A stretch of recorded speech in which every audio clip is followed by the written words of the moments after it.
Only pay for what you need. Liberty, liberty, liberty, liberty. ABC College Football is presented by Tums Gummy Bites. Get fast relief of occasional heartburn. Use as directed. And in part by Taco Bell. Download the Taco Bell app and vote for the Live Más Student Section of the Year. A lot of members there of our hard-working ABC crew enjoying Thanksgiving with friends and family, whether at home or on the road. Hope everybody had a great Thanksgiving. And Vanderbilt electing to pooch it downfield rather than an onside kick. Scooped up by Sampson and tackled at the 20. 5:54 to go. Tennessee ball when we come back. The Iron Bowl and Jalen Milroe up next.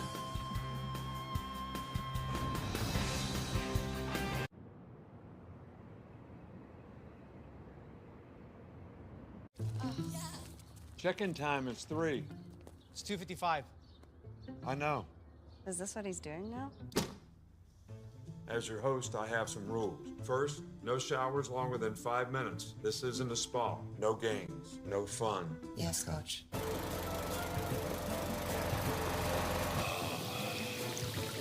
Meanwhile, at a Verbo, when other vacation rentals make you share your turf with a host, try one you have all to yourself. Whoa, how'd you get your teeth so white? You gotta use the right toothpaste. Dr. Campos? Give me that smile. Reality checkup. My toothpaste isn't whitening? Basic toothpaste doesn't whiten like Crest 3D White. Crest 3D White removes 100% more stains for a noticeably whiter smile. Ooh, that smile. New personal best. The #1 teeth whitening brand in America. Crest. You have to have a dream, a goal. You have to be willing to work for it. We are not going to stop chasing a dream with cancer. You look up not giving up in the dictionary, a picture of my wife would be there. You're one of the strong ones, okay? Just remember that. You're stronger. My dad would be so thankful for all of the lives that have been saved. This season, ESPN Plus has hundreds of games across 20 conferences. That's more action, more touchdowns, more college football. Streaming now. We interrupt with an important announcement. The Simpsons Fun Day Football is coming to Springfield on Disney Plus and ESPN Plus. On December 9th, Bart and the Bengals face off against Homer and the Cowboys in prime time. Football fans and Simpsons nerds finally come together to watch the game live from Springfield. Watch the Simpsons Fun Day Football between the Bengals and the Cowboys Monday, December 9th at 8 p.m. Eastern on Disney Plus and ESPN Plus.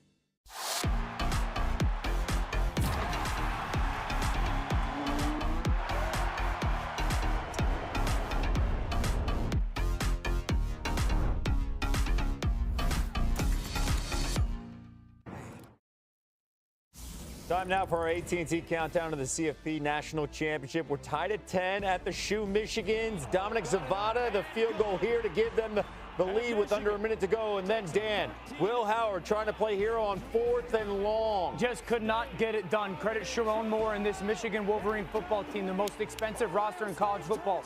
A lot of questions in Columbus now. For the 4th straight year, Michigan takes down Ohio State. Dave, back to you. Unreal. Given how Michigan had played this year, Sampson picks up a couple yards. Ohio State now 2 losses. You still think they're in, but they drop, and so maybe this helps. Alabama, Ole Miss, or South Carolina would beat Clemson, by the way. Yes, South Carolina's gone final at Clemson, 17-14 win. I am in shock that happened in the shoe today, Ohio State losing to Michigan. I got to be honest, I did not think that was going to be possible. Everything with what's happened the last 3 years. You heard Dan say it, the most expensive roster in college football. They were a 3-touchdown favorite in that game today, Dave. Wow. Javonte Sprague shaking up right guard. Where does Ohio State drop? 9, 10, somewhere in that range, you think? I think Ohio State, with the win at Penn State, is still going to be in the college football playoff. But now Indiana goes to the Big Ten championship. They're going to play Oregon. And Ohio State has now lost home field advantage. They're going to have to go on the road and play somewhere. And if you're Tennessee, again, you got to finish this game. 5:41 left. You're up 13. Game still left to be played. But if you get out of here with a win, with that loss, that's going to move you up the pecking order, potentially to host a playoff game. And you mentioned Indiana. Indiana, if it were to win the Big Ten championship, gets the automatic bid. But if they get blown out by Oregon, that may impact whether they get in at all.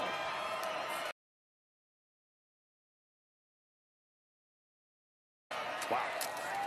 Sampson taken down at the 20.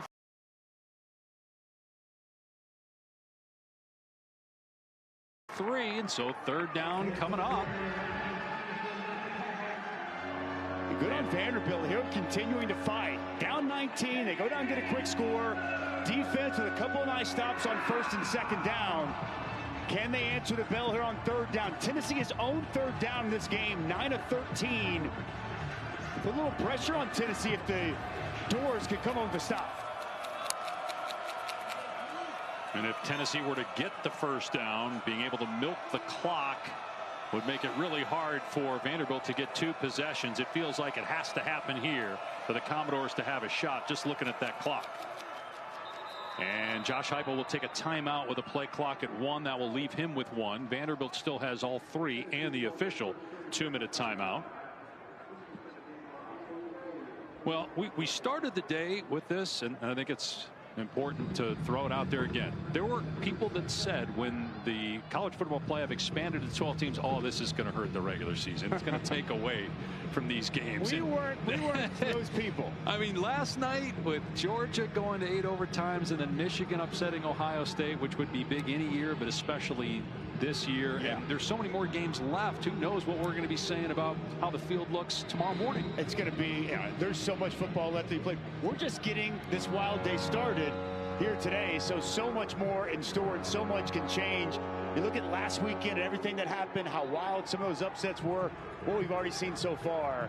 College football is delivering at an unbelievable clip, and it really just builds and adds so much drama, so much intrigue to the end of the season.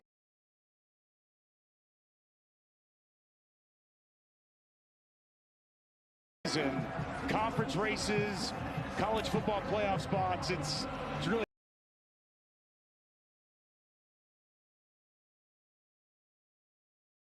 got a little bit of everything going right now. And what if Texas A&M wins tonight and then wins the SEC championship and gets the automatic bid? That's going to knock somebody out.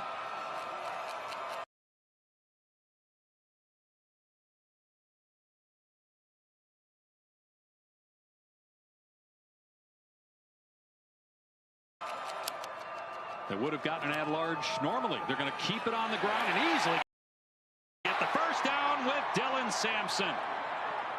That will allow Tennessee to take more time off the clock. Flags come flying in, and that vicious hit afterwards.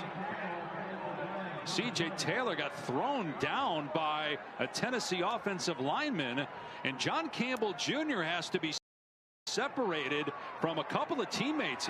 He's pushing and shoving his own guys right now. Is a first down for Tennessee. After the play, personal foul, unnecessary roughness, offense number 74. The 15-yard penalty will be enforced. It will be 1st and 10 after enforcement. They still get the first down, but John Campbell Jr. is hot. He's yelling even at Josh Heupel as he goes off, just not sure what got him upset or why that was necessary at this point of the game. But John Campbell is a 7th-year senior. Just got to be smarter than this. He's going to come in your screen. Just don't understand what he's doing there. Not smart. It's not smart whatsoever. Let's go back and look at this play. This is such a key block. You're going to get by Courage, and then you're going to see Kitzelman get up and get to that second level. Counter, staple play of this offense. Third and a chance to seal the game. And it's Dylan Sampson hitting it downhill. Good blocking. A nice job finishing the run, and just a boneheaded mistake by John Campbell. And then you had some of his teammates trying to settle him down and tell him that was unwarranted. He didn't want to hear it. Nico just keeping it here. He got to be careful. He took a big hit at the 38-yard line from Fontenette. Another first down, though, for Tennessee. I like Nico pulling it and being a runner. He's a dangerous runner. When you got a lead like this, get out. Yeah. Get down. Save your body. Save those hits.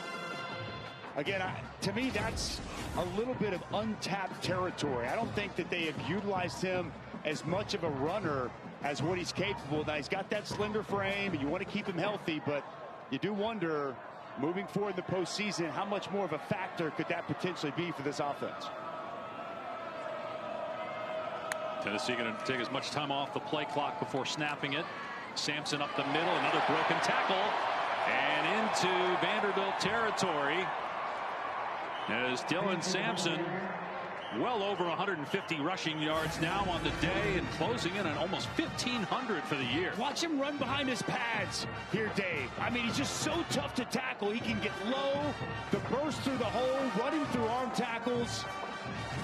Second time we've had a chance to see Dylan Sampson live, and man, he has not disappointed in a record-setting afternoon here today as the most yards in the history of Tennessee football in a regular season. Wow. And just think of all the great backs they've had over the years on Rocky Top. Already got the school record for rushing touchdowns. Ball on the ground. Nico picks it up and then gets swarmed. That was almost a disaster with 2:40 to go, but they recovered and can take time off the clock.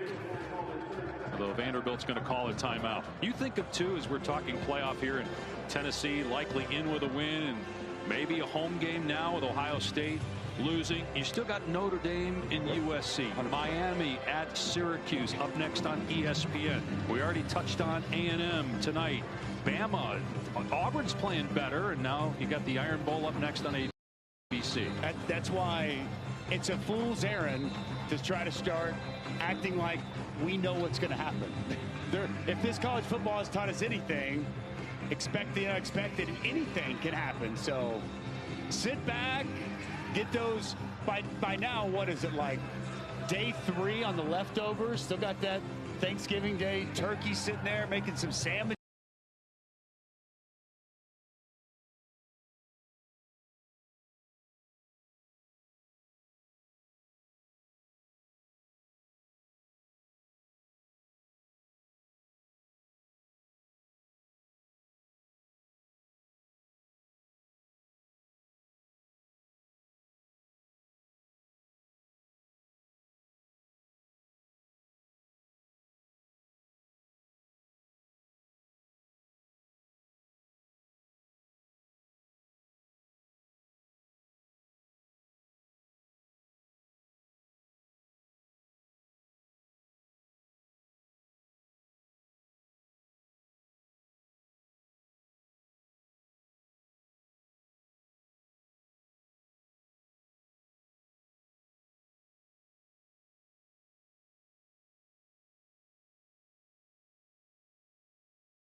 Yeah, just do what he's capable of, and then the rest of us have to help him out too. We have to do our part, you know, he just got to lock in on what he does best.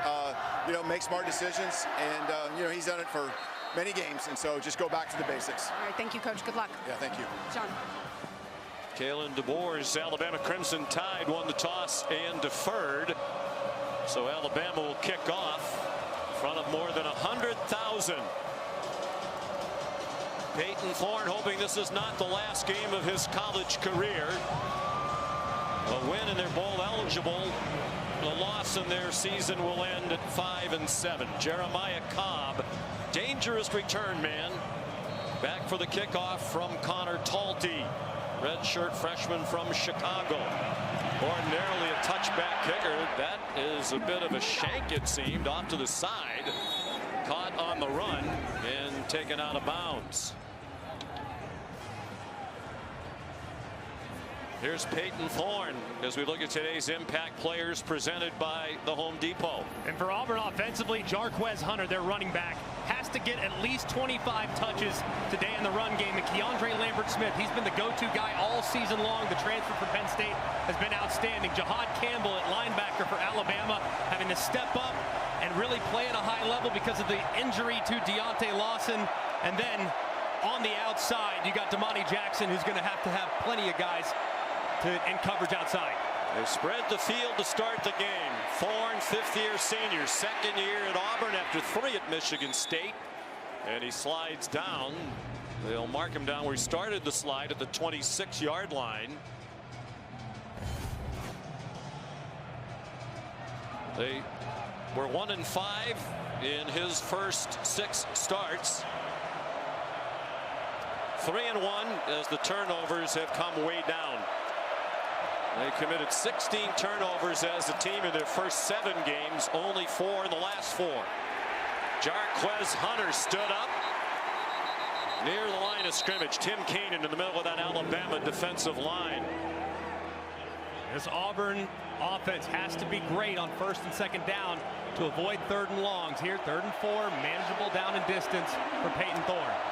And they go quickly. That's been a hallmark of Hugh Freeze's offense throughout the years, although they have slowed the pace this year. Thorne out of Naperville, Illinois, outside of Chicago, the son of a coach. 4-man rush. He sidesteps the rush. Got away from L.T. Overton. Now throws it deep and incomplete. In the general direction of Keandre Lambert-Smith. Damani Jackson had the coverage for the Crimson Tide. And it's a 3-and-out for Auburn. And a good start for Alabama's defense. They looked like they were going to be in pressure right there. They dropped out. Kane Womack, the defensive coordinator, is going to have to give Peyton Thorne a lot of different looks today. Showing pressure and dropping out, showing dropout, bringing pressure to confuse the quarterback. Oscar Chapman punts, senior from Adelaide, Australia. Brian Williams, the freshman, back deep. And Williams goes out of bounds, and good starting field position for Alabama at its own 42, led by Jalen Milroe. We mentioned as he goes, so goes Alabama. Numbers dramatically different. The 8 wins as compared to the 3 losses. Such a big part of his game is being effective in the run game. He's the leading rusher for the Crimson Tide. He's going to get plenty of opportunities today against a run defense for Auburn that has been really solid all season long. He rushed for just 7 yards in their loss last week at Oklahoma on 15 carries. Jam Miller, part of a 1-2 punch at running back with Justice Haynes. They've combined now for just under 1,000 yards for the year. And Miller got 5 on his first carry. Like we referenced, Sean, very quarterback dependent. Distributing the ball to Miller, to Justice Haynes, the running back, is going to be a high priority today. Miller in trouble and swung down for a loss by Keldrick Falk, the outstanding defensive end, a sophomore from Highland Home, Alabama. And coming all the way across the formation, he starts over the right tackle, Pritchett, who has had his hands full the last couple weeks. That's a guy that we're going to be watching all game long. Is that right tackle matchup with Keldrick Falk? Very disruptive in the backfield. 10 tackles for a loss for Falk. 3rd down and 8. 3 receivers to Milroe's right. He steps up and throws. And Josh Cuevas lunged for the line to gain. It looks like he has the first down. He does by about the nose of the football, and Alabama lines up quickly. Just a good job by Jalen Milroe going through the progression, getting to his check down, and finding a first down. Miller near the 45-yard line. Eugene Asante made the tackle. And they're going quickly again. Just 3 points in Oklahoma last week. Here comes a blitz, and Milroe got dumped as he threw. Sylvester Smith coming from his star position on the blitz. Another very aggressive call by DJ Durkin on 2nd down to make it 3rd and long for Jalen Milroe. But in plus territory, Jalen Milroe's legs have been very effective. So DJ Durkin's defense going to have to be really mindful of quarterback run. They'll always have a quarterback spy on Milroe. Durkin in his first year as the defense coordinator at Auburn. Over the middle, caught. Ryan Williams was open in the center of the field. Then the ball came out. The officials conferring it is Auburn football. Eugene Asante came up with the football. And it looks like as Williams is going to the ground, it almost looks like Harris's right arm punches up as he's tackling Williams, and watch the ball come out. Was he down is the question. Let's take a look. Is that... I think it's sliding out right before his backside hit the ground. And watch the right leg, and when the ball starts to come free. The ball is out now. Is he down at that point? The right leg is what they'd be looking at there. Man, it doesn't look like there's enough video evidence to potentially overturn it. Ken Switzer is the replay official. Kalen DeBoer's out on the field. He wants to know if they're taking a look at it. Of course they are. They always do. The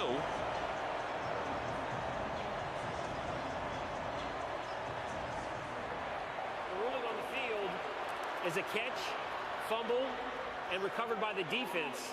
The previous play is under video review. Daniel Gautreaux is the referee leading our Southeastern Conference crew. Timeout. Picture this. It's perfect out. You feel like you should be outside, but you stay in. Because Italian leather smells better than fresh flowers. And the richest greens are right here, not in the backyard. And patio furniture, it can't do this. So if the forecast calls for rain tomorrow, perfect. At Value City Furniture, you don't have to picture it. You can experience it.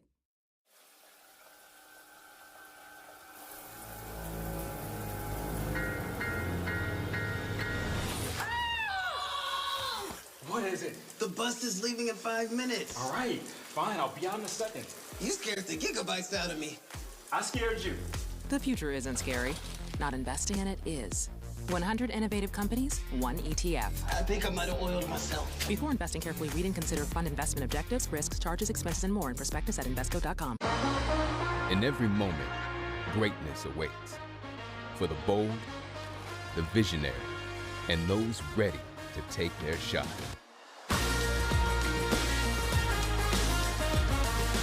Here, we don't chase success, we define it.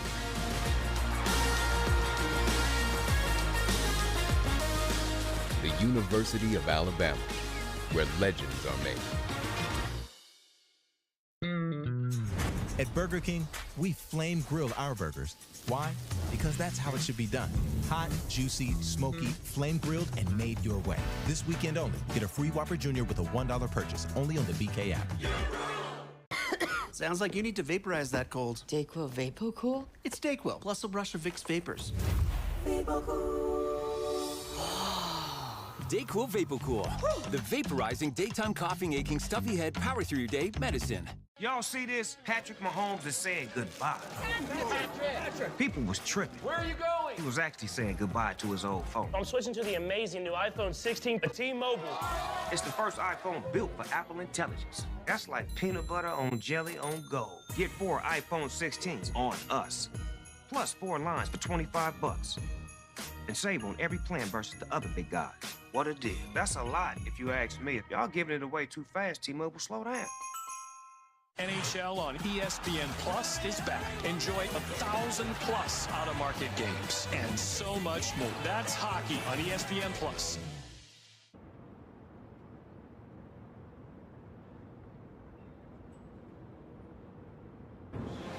While we were away, Daniel Gautreau, the referee, announced that the play stands is called.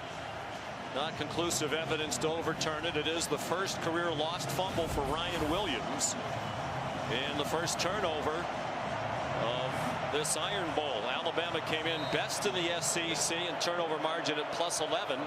Auburn was worst at -11. But the Tigers get the first takeaway of the day. Peyton Thorne elected to keep it. Good decision. And he scurries out of bounds with a first down, gain of just more than 10.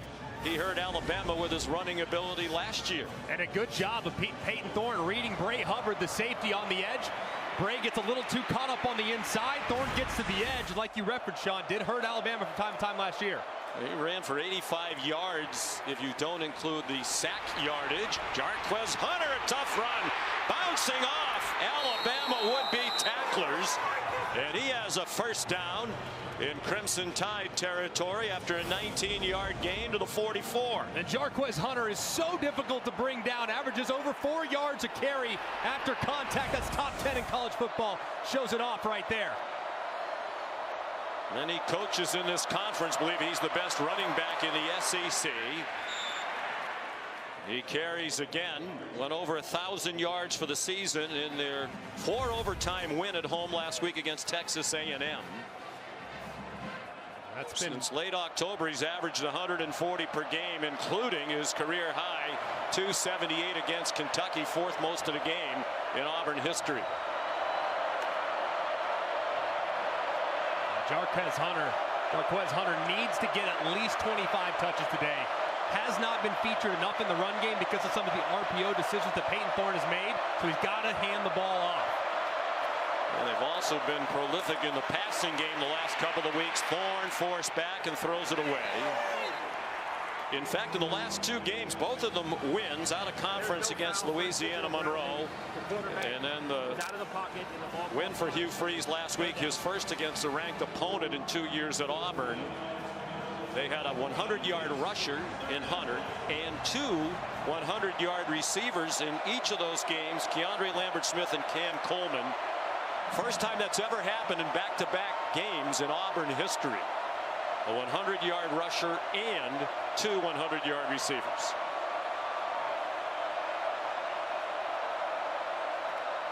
Third down and 8. They're not in field goal range. Thorne, man wide open, first down. Rivaldo Fairweather, the tight end, down to the Bama 22. 20 yards for Auburn. A great job there by Peyton Thorne, evading the rush, moving to his left, keeping his eyes downfield and finding Fairweather for a nice conversion.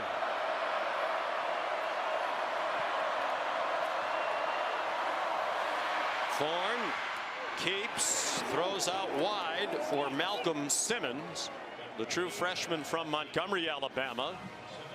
No gain on the play. Simmons, part of a talented freshman class. They had one of the best recruiting classes in the country in this class of 2024, and they have another top 5 coming for Coach Freeze and his staff next year. Very young roster that has had some growing pains this year, but is really talented at several positions. Particularly at wide receiver, which was not a strength of their team last year. And Fairweather, the tight end, was their leading receiver. Thorne kept it and got dumped by Quay Russaw. Alabama's defense playing without Deontay Lawson today, the outstanding linebacker. who had surgery for a lower leg injury, suffered last week in the loss at Oklahoma. That really elevates the importance of Justin Jefferson, number 15, and Jahan Campbell. Those two guys replacing an All-American contender in Lawson's a really tall task.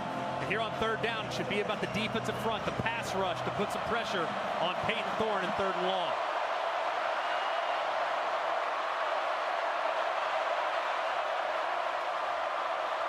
Here comes an Alabama blitz, and the pass caught by Fairweather and then knocked away. Incomplete on a big hit by Malachi Moore, playing in his 64th career game, 5th-year senior, trying to win the Iron Bowl for the 5th year in a row. No player has ever been on the winning side in an Iron Bowl in 5 straight years. He and some of his teammates a chance to do that today. And a terrific leader, too, that has helped usher in this new era for Kalen DeBoer and staff. There's Ian Vachon, who's one of the great stories of this season for Auburn, a walk-on who is their kicker now for the 3rd game in a row. They had a lot of kicking problems early, so Vachon took over against Louisiana Monroe. He's made 4 out of 5. This is from 39, and it is no good. James Smith puts some pressure on Vachon. Tough to tell if he got a hand on it, but it was a wounded duck. No score nearly midway through the 1st quarter. Welcome to Sapphire Lounge by the Club.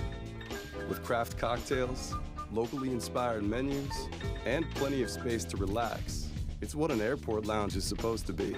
Chase Sapphire Reserve. Make more of what's yours.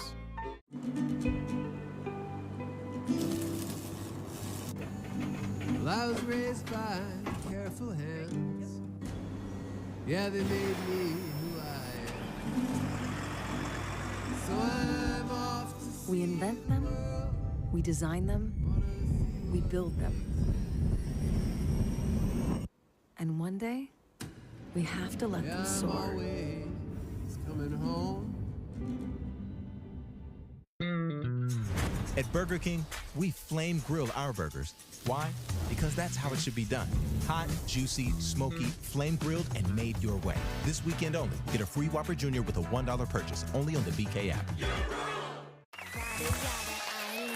Welcome back to Nada Yada Island, the reunion. Janina, were you able to find your perfect match on the island? Well, I'm proof you don't have to settle. Whoa, Apple Watch SE and iPhone 12? Guess who else is bundled up? Hey, Max. I got them both, too. Anybody can in Metro. At Metro, everyone gets their perfect match. iPhone 12 with 5G and Apple Watches E for only $99.99. Only at Metro.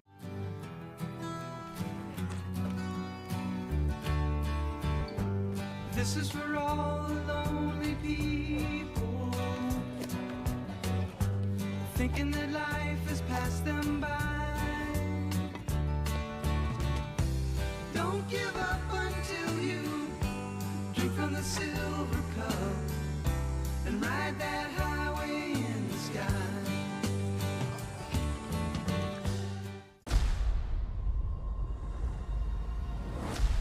Come on, Mufasa. Let's get in some trouble.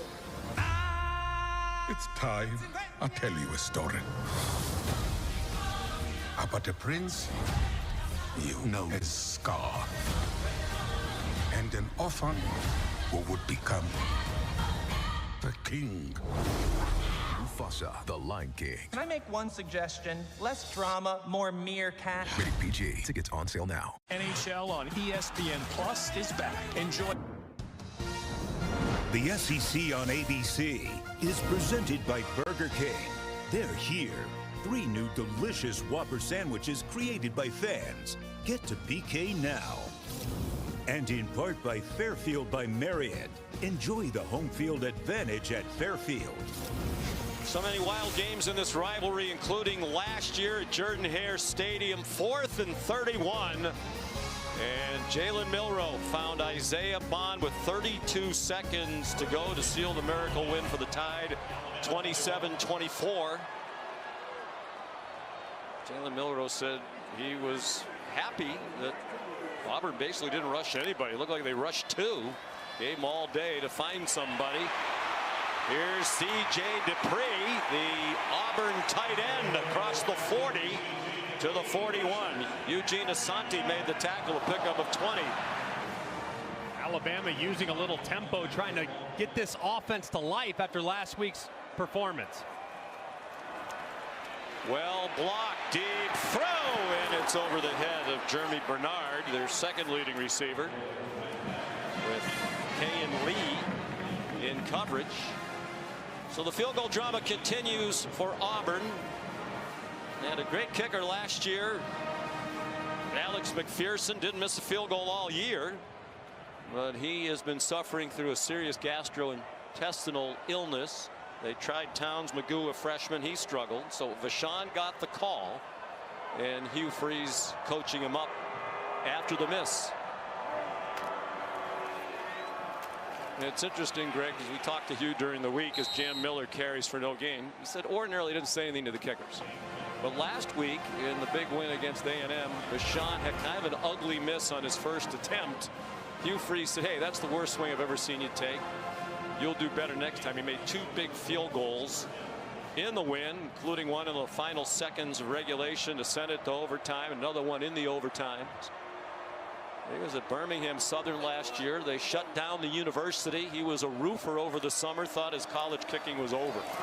Jalen Milroe pulls it down. The ball's out as Keldrick Fox stuck an arm in, and Bama got it back. Recovered at the 42-yard line by the center, Parker Brailsford. And there is a flag. Illegal formation. Offense. Number 57 was not lined up on the line of scrimmage. The penalty is declined. 4th down. It's Elijah Pritchett, the right tackle, who has struggled for a lot of the year. And penalties have been an issue throughout the season as well for Alabama. And you know, DJ Durkin, the defensive coordinator, has been telling his defensive line all week long, hey, you cannot be too aggressive in your pass rush. This time, Keldrick Falk, he sees Jalen Milroe take off. He recovers and strips the ball. Great play. James Burnap, terrific punt. And Malcolm Simmons makes a fair catch inside the 10. 51-yard punt by Burnap, punting in his 54th straight game for the Tide. Improve the value of your home with windows from Window World. America's best-selling windows starting at $538, installation included. And we make it affordable with 0% financing available. Call Window World to schedule your free quote. Tonight we have the cassava salad, bembere prawns, suya grilled lamb, and the pride of West Africa, jollof rice. Immersive dinners with world-class chefs. Chase Sapphire Reserve. Make more of what's yours. We love home internet from T-Mobile. Oh, now Mesh boosts Wi-Fi all over your home. Oh. Get a free Amazon Fire TV when you switch to T-Mobile 5G Home Internet. On a Longing, Fansville by Dr. Pepper. Ramon, what are you doing here? Texting another conference now. Yeah, but it's like on the other side of the country. It's really, really far. But you're not even on our schedule this season. Maybe we can meet you in the playoffs. That's crazy talk. You know what else is crazy? Getting all that Dr. Pepper flavor with 0 sugar. But Dr. Pepper doesn't have a questionable secondary like Tech does. Here, catch! And that's why you're a mascot. College football, it's a Pepper thing. Thanks to Little Caesars large custom 2-topping pizza for only $5.99, every day is now Black Friday. Take that, calendar scientists. Yeah, calendar scientists. For a limited time, you can celebrate Black Friday every day with any 2 toppings you want on a large custom pizza for only $5.99. Watch out, daylight savings. You're next. It gets dark so early. Get a large custom 2-topping pizza for the unbelievable price of $5.99 when you order online. Pizza, pizza. I wasn't born yesterday. That's why my car wears Coopers. Because I'm hauling precious cargo. Because my daughter's a storm chaser.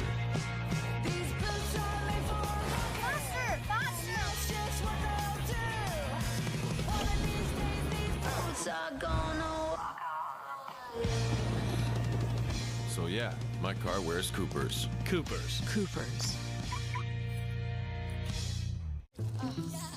Check-in time is 3. It's 2:55. I know. Is this what he's doing now? As your host, I have some rules. First, no showers longer than 5 minutes. This isn't a spa. No games, no fun. Yes, Coach.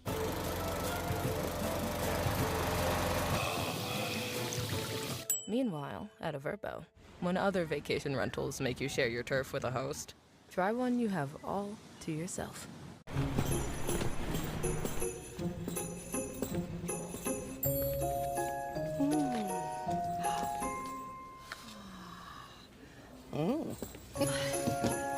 Hi. Finally got the night to yourself, huh? The one day a year my husband works. Love that for you. Please. You're watching Rivalry Week, presented by Fairfield by Marriott. Welcome back to a great rivalry tonight. Texas and Texas A&M at 7:30. Saturday night football presented by Capital One. The first meeting since 2011. They met every year from 1915 to 2011 before A&M moved to the SEC. The winner of that one goes on to take Georgia in the Southeastern Conference Championship game next weekend in Atlanta. No score here. Auburn from inside its own 10, and Peyton Thorne throws incomplete for Cam Coleman, with Damani Jackson, the USC transfer, in coverage.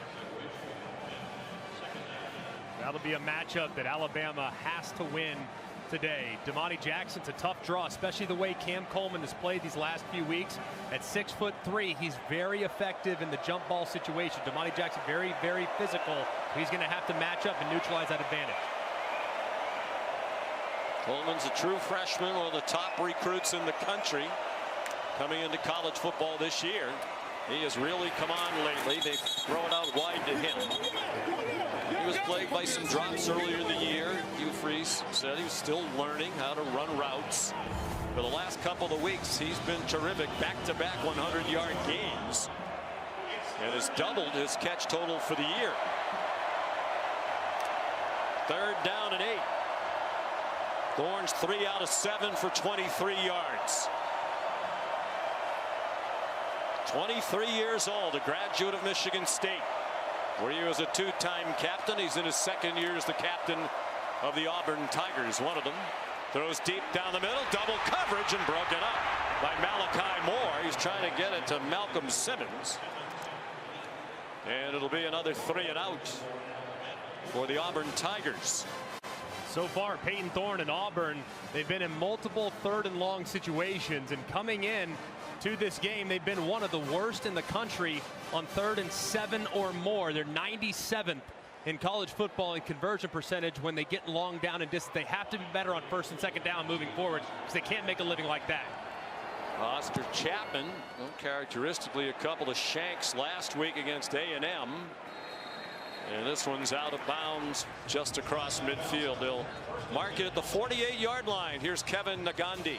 Sean, good afternoon. With Ohio State losing, a Penn State win clinching a Big Ten championship game berth. But here we go, Boog. Maryland taking the lead. I love it, Kev. Empty formation, little slot fade to the corner. Lovely throw and catch there. MJ Morris to Caden Prather, 25 yards right now. Terps up 7-3, and we're keeping an eye on the Miami-Syracuse game over on ESPN. A Canes win, they'll clinch a spot in the ACC title game. Back to you. Where they'll take on SMU. Clemson would go to the ACC championship game with a Miami loss. Jam Miller delivers a stiff arm and then gets knocked out of bounds with a 1st down at the 38-yard line to the Tigers. The 14-yard run. Austin Keys delivered the hit, but a nice run by Jam Miller. That's now 5 carries for Jam Miller here in the early going. A guy that averages only 9-10 carries a game, so featuring him early takes some pressure off Milroe in the passing attack.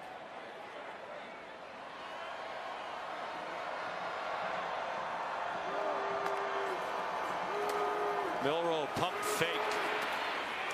Sends it out wide to Robbie Oots. He stayed on his feet, got an extra couple of yards. Here's Molly. Well, Sean, Greg has said that this Alabama team goes as quarterback Jalen Milroe goes, and after his fumble, Kalen DeBoer spent some time looking into his quarterback's eyes, telling him to calm down and move on, and DeBoer stressed the importance of getting momentum on offense with them explosive pass plays down the field. He was very concerned with the confidence of his quarterback. Auburn blitzed off the corner. It wasn't a factor as Miller powers his way to the 30-yard line. Isaiah Riggs goes tackle for Auburn, made the tackle, transfer from Texas A&M. These are the third down and distances that Alabama needs to continue to stay in, because in third down, 2, 3, 4, quarterback run is always something you can lean on, and Milroe's been the guy that they lean on the most here in short yardage running the football. Nick Sheridan is the offensive coordinator. 4 minutes to go in a scoreless first quarter. Milroe, first down inside the 20. He followed Jam Miller, who was a lead blocker, and it's a pickup of 11. And a really nice job too. Jam Miller, they fake the handoff, and then he becomes basically the fullback and goes and gets a piece of the end man on the line of scrimmage. Milroe hitting it up inside. He really hit that hole harder and more vertical than he did at any point last week. So encouraging to see how aggressive he approached that third down. The fake to Jeremy Bernard. Milroe with some room outside. Milroe, touchdown!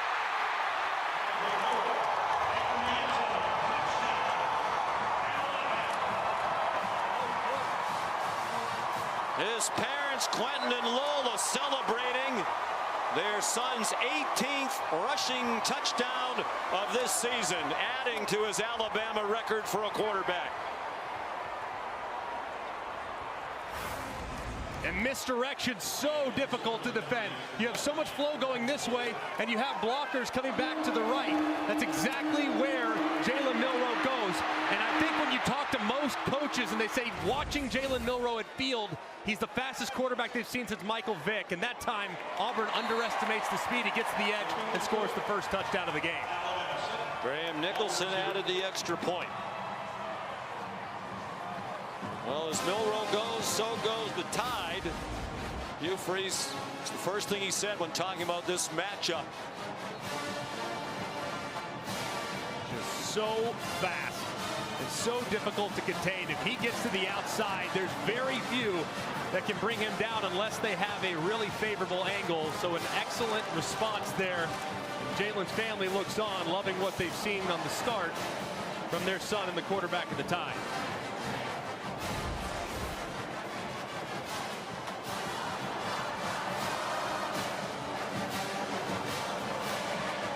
Only 3 losses. He has not been a factor at all in the run game. Just 28 yards total at Vandy, at Tennessee, and last week at Oklahoma. In the wins, nearly 6 yards per carry, including the tremendous game at LSU when he rushed for 185 yards and 4 touchdowns. Connor Talty kicks off. Jeremiah Cobb is back deep.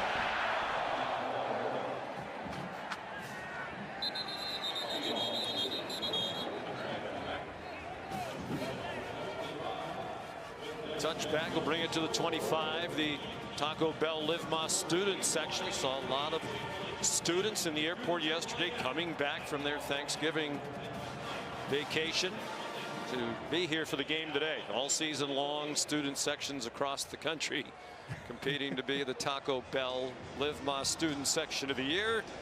Download the Taco Bell app to learn more. It is a little chilly today. Temperature right around 50 degrees. Cold around a lot of the country. Out of the pistol. Jarquez Hunter, nifty cut to his right. Somebody lost a mouth guard on that collision. And Hunter out to the 46 with a run of 21 yards. He ran into Devontae Smith. Auburn goes very quickly.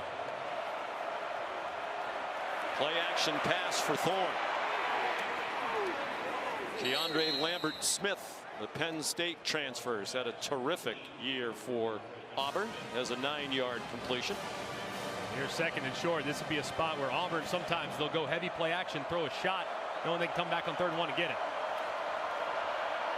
Jarquez Hunter ran into Jihad Campbell, the leading tackler for the year for Alabama, junior from New Jersey. He's one of the top linebackers in the country. Mel Kiper Jr. has him number 15 overall on his big board, and the second best inside linebacker in the country behind Jalen Walker. He's been a terrific player for the Tide for several years now, but he's transitioned now off the ball full time. Has to wear a lot of responsibility, but has answered the call nicely in this new defensive system. Damari Alston is the running back, and they're throwing a screen to him. Great call, well executed. Alston, with a big Iron Bowl last year, banged his way down to the 25 with a gain of 15. Misdirection has given Alabama fits all season long, and Auburn utilizing it nicely there on the screen. Hugh Freeze involved in the play calling. DeAndre Lambert-Smith inside the 20. It's a collaborative effort, but for the most part, Hugh calls the plays with input from Derek Nix, the offensive coordinator, and from Kent Austin, the quarterback's coach. This has been the part of the field that has been a challenge for Hugh Freeze. They are 113th in the country in red zone touchdown efficiency, the worst red zone team offensively in the SEC. So these yards are hard to come by, and they've struggled to get them down here. Flag down, they stop it.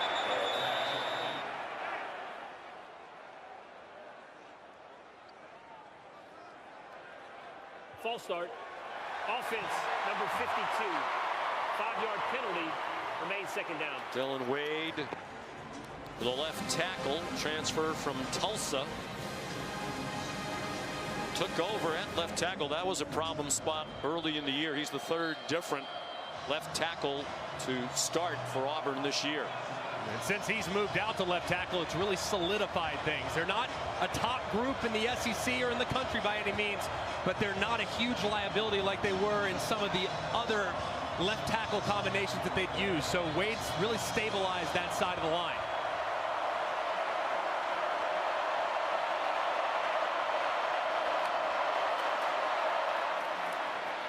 Swing pass and Simmons, and it's incomplete. 3rd down and 8. They are in field goal range. Well, the first one was a bit ugly from Ian Vachon. It did not look like James Smith, who went high in the air, got a piece of that field goal attempt. Another 3rd and long for Hugh Freeze and the Auburn Tigers. They have got to avoid this down and distance. They struggle in long yardage situations, but the guy they target most of the time is number 13, Rivaldo Fairweather. He caught one earlier, and against man coverage potentially, he'd be who I'd be looking at.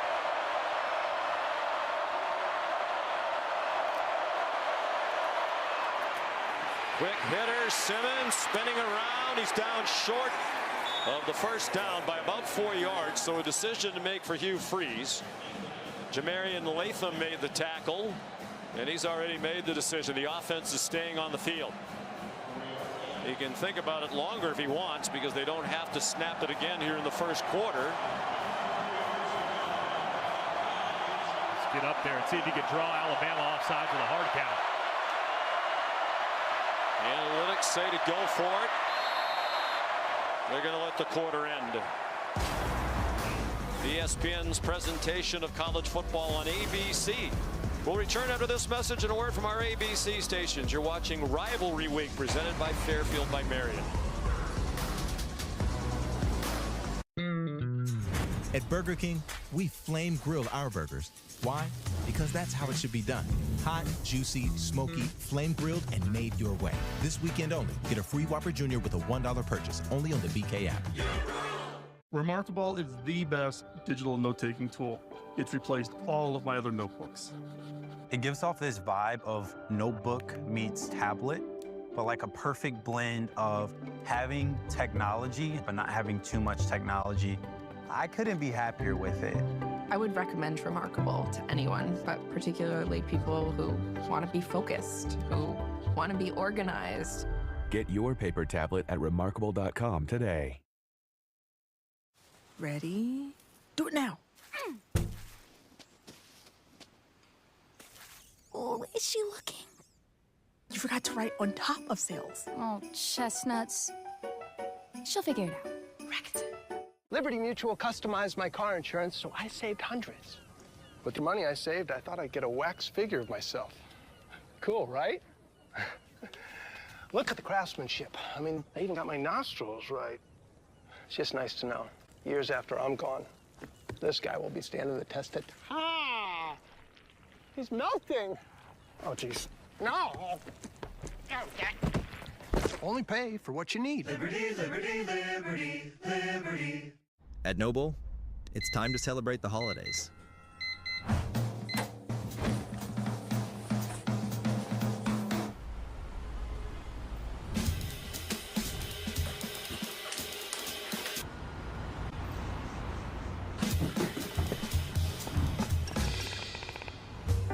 You know who's had your back this year. Show up for those who've shown up for you. Shop the Noble gift guides at nobleproject.com. Alexandre Pantoja, the best flyweight in the world. Aya Sakura making his UFC debut. We got two undefeated phenoms. Let's go. What a night.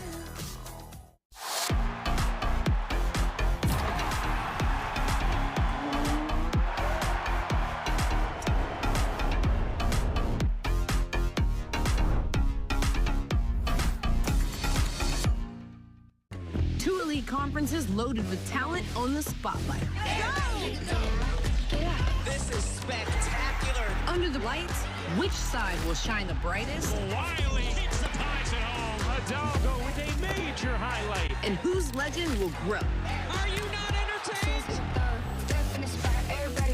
Big-time players step up in big-time moments. The SEC ACC Challenge. Texas Notre Dame at 7, Duke South Carolina at 9. Next Thursday on ESPN. We interrupt with an important announcement. The Simpsons Fun Day Football is coming to Springfield.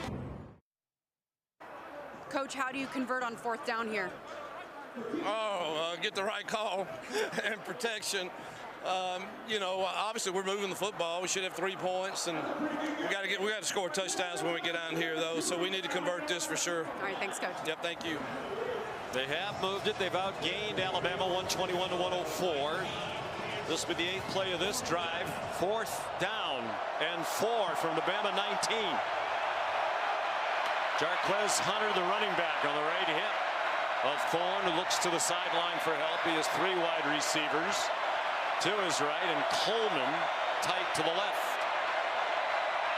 Apparently single coverage from Damani Jackson. Thorne on 4th down. There's a flag down. He lofts it. Incomplete. Holding. Offense number 72. The penalty is declined. 1st down, Alabama. Xavier Miller, the right tackle. You saw Hugh Freeze bend over as if he was in pain. I think, Greg, the message there is probably, hey, it's 4th down. Try to throw it to somebody. Don't just throw it away. 100%, or at least threaten the line of scrimmage. Now, you had a defender that was running at you at 1,000,000 miles an hour, so those decisions happen quickly, but Peyton Thorne's played a lot of football. Understanding down and distance situational awareness, give your guy a chance on 4th down. It's intercepted. Who cares? You play the field position game. 48th career start for Peyton Thorne between Michigan State and Auburn. Justice Haynes driven back after he reached the 25-yard line. DeMarcus Riddick made the tackle. True freshman playing his first Iron Bowl. He made news during the week. Had a lot to say. He said he is not going to lose at any time in the Iron Bowl. He said Ryan Williams is not a big-time player. And he also said Jalen Milroe isn't faster than me, so he's not going to get out of the box today. That has proven already not to be true, as Milroe has scored the touchdown. Justice Haynes driven back by Austin Keys. Molly, Malachi Moore took some issue with Riddick's comments, saying to know that they feel confident enough to go out and publicly say that in the first media interviews of the week, let us know what they think of us. It is disrespectful. We're taking it personally, and we're going to dominate them every play. They don't want this to be a back-and-forth game. They want to make a statement in this one, especially because of those comments, guys. Riddick's had a nice freshman year. There was movement along the line of scrimmage. We don't see a flag. Now we do. And the catch is made by Jeremy Bernard. There is a flag now, but it did look like Auburn was offside, and that will likely be a 21-yard completion. Offsides. Defense, number 24. The penalty is declined. The result of the play is a first down. Teron Crawford has played more in recent weeks, transfer from Arkansas State. And a great job by Parker Brailsford, the center, holding it just a little bit after Jalen Milroe claps his hands, not immediate. Milroe knows he has a free play, takes a shot downfield and hits it for a really nice throw. Play action pass, Milroe given plenty of time, throwing deep for Williams, and he dropped it. It would have been a touchdown with Jay Crawford, Williams' fellow true freshman in coverage for Auburn. And what a route by Williams. He gets behind the defense. He's got plenty of room. It's a perfect throw by Jalen Milroe. But the outstanding freshman just can't reel it in. He's had drop issues the last few weeks, had a couple drops last week, had a couple drops against Tennessee, and Milroe knows one got away right there on the perfect throw.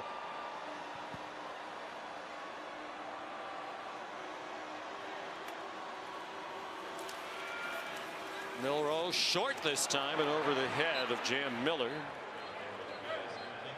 Well, as Milroe goes, so goes Alabama, and so far he's been terrific. That should have been a 55-yard touchdown, and he's already rushed for 31 yards on just 3 carries, including the only touchdown of the game. But you can't allow the drop to have an impact on your performance on the next play, and it felt like there Jalen Milroe in frustration missed high and didn't really go through his mechanics. 3rd and 10. They're 3 out of 5 on 3rd down. Milroe, Bernard runs into the catch. Beautiful throw by Jalen Milroe, the redshirt junior from Katy, Texas. A 23-yard completion. This is a part of his game that has developed so nicely this year, the intermediate passing attack, especially from the far hash. And on 3rd and long, that is a perfectly thrown football in the direction of Jeremy Bernard. Terrific conversion. Timeout for an injured Auburn player. 7-0 Bama, the Tide on the move again. In every moment, greatness awaits. For the bold, the visionary, and those ready to take their shot.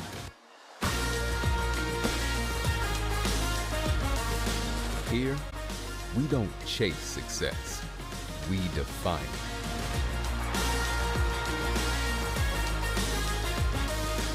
The University of Alabama, where legends are made. Welcome to Sapphire Lounge by the Club. With craft cocktails, locally inspired menus, and plenty of space to relax. It's what an airport lounge is supposed to be. Chase Sapphire Reserve.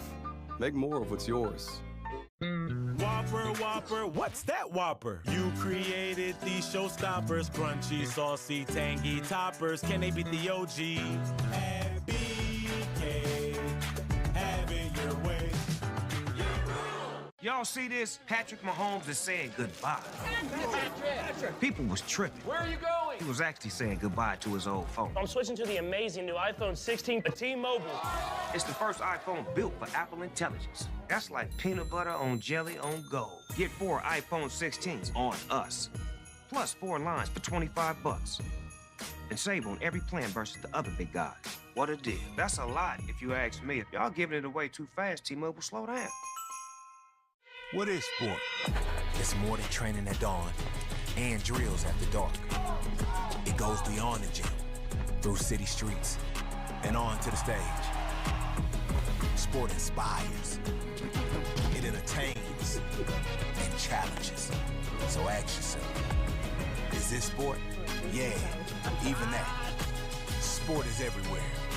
For everyone. Sport is everything.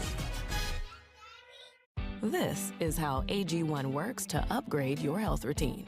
By combining many quality ingredients into something easier than this.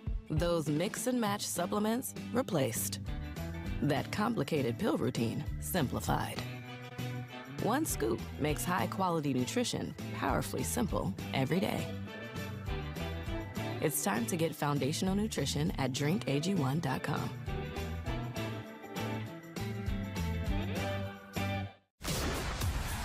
Alexandre Pantoja, the best flyweight in the world. Aya Sakura making his UFC debut. We got two undefeated phenoms. Let's go. What a night. NHL on ESPN Plus is back. Alabama leading 7-0 on the move again. Their chances to make the college football playoff slim with a win 20% for Kalen DeBoer. And the Tide, with loss, they're definitely out. But as he said, this is a bunch last year that wound up in the 4-team playoff, which was a surprise to many when they upset Georgia to win the Southeastern Conference Championship and knocked the Dogs out of the 4-team field. 1st and 10. It's a reverse, and Ryan Williams is smothered for a loss back at the 37-yard line by Eugene Asante.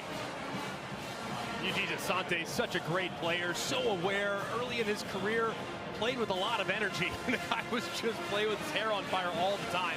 Now he has a great feel, great spatial awareness, going to be playing in the Senior Bowl, and will have a nice career at the next level. Really has grown and developed into an outstanding player.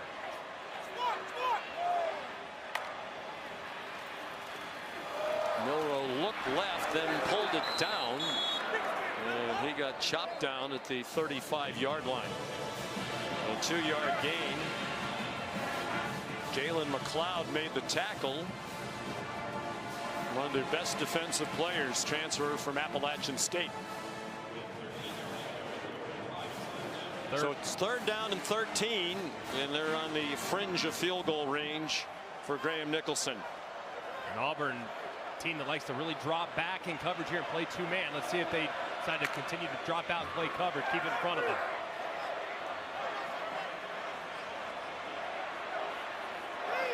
Play clock down to 2. Milroe down the middle and intercepted over the head of Jeremy Bernard and picked off by Caleb Wooden.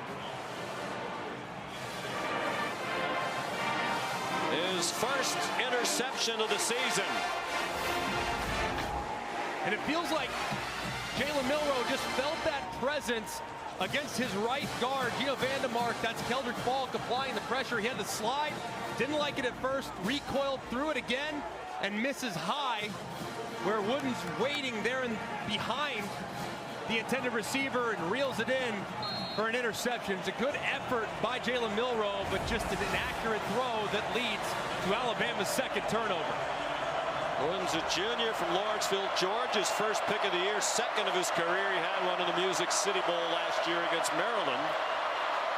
From their own 9, Jarquez Hunter squirts out to the 12. Tim Smith made the tackle. So that's 2 takeaways now for Auburn. Worst plus-minus team in the Southeastern Conference against the best in Alabama, but the Tigers are +2 today. They have to be better, though, on 1st and 2nd down to avoid 3rd and long. So far, they can't sustain drive, just 1 for 5 on 3rd down. So need to make this 3rd down more manageable here for Peyton Thorne. Hunter.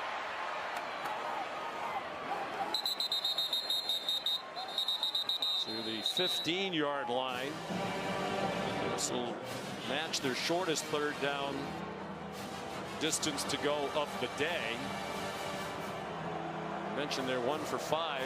4 of the 5 have been 8 yards or more for Hugh Freeze. Hard to find the right play to call in that instance. But here in 3rd down, 2 to 3, you can just hand it to your best player, Jarquez Hunter. And so far, he's carried it 5 times on 3rd and 2 to 3. He's converted 4 of 5. So don't be afraid to hand it. It's your outstanding back, but he'll motion out.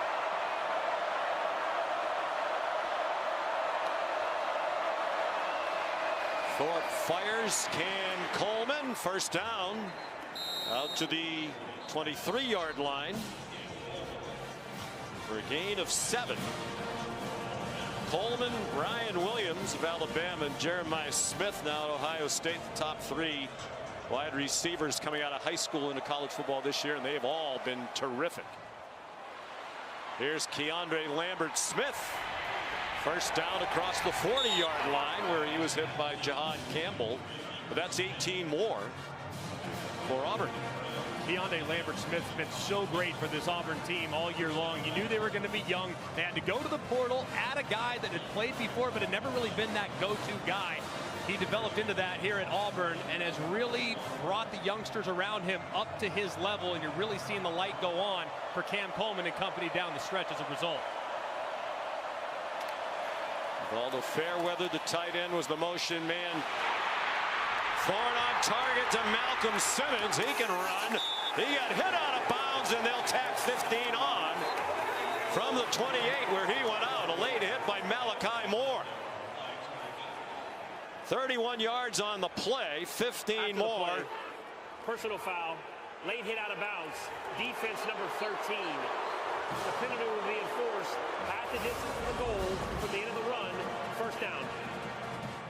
Pretty clear there as Malachi Moore, I think he probably thinks he's staying in bounds, but either way, Simmons is out of the field of play when Malachi Moore initiates the contact. It was pretty bang-bang.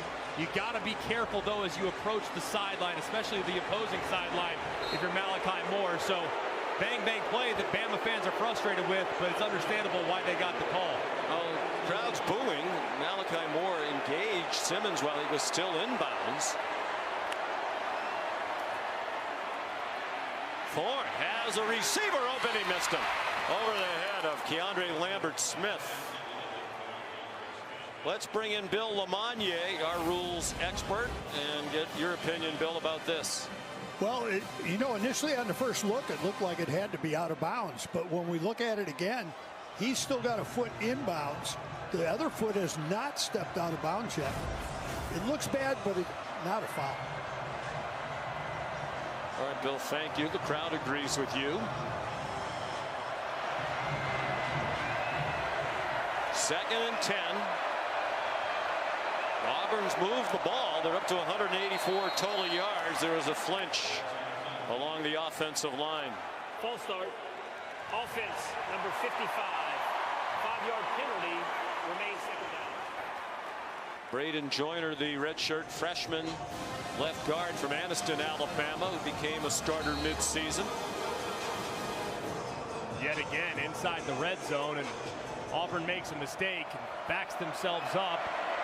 For Peyton Thorne, they have to be better in this part of the field. The blitz. Thorne flush to his right and throws it away. Earlier in the year, he was the poster boy for their turnover troubles.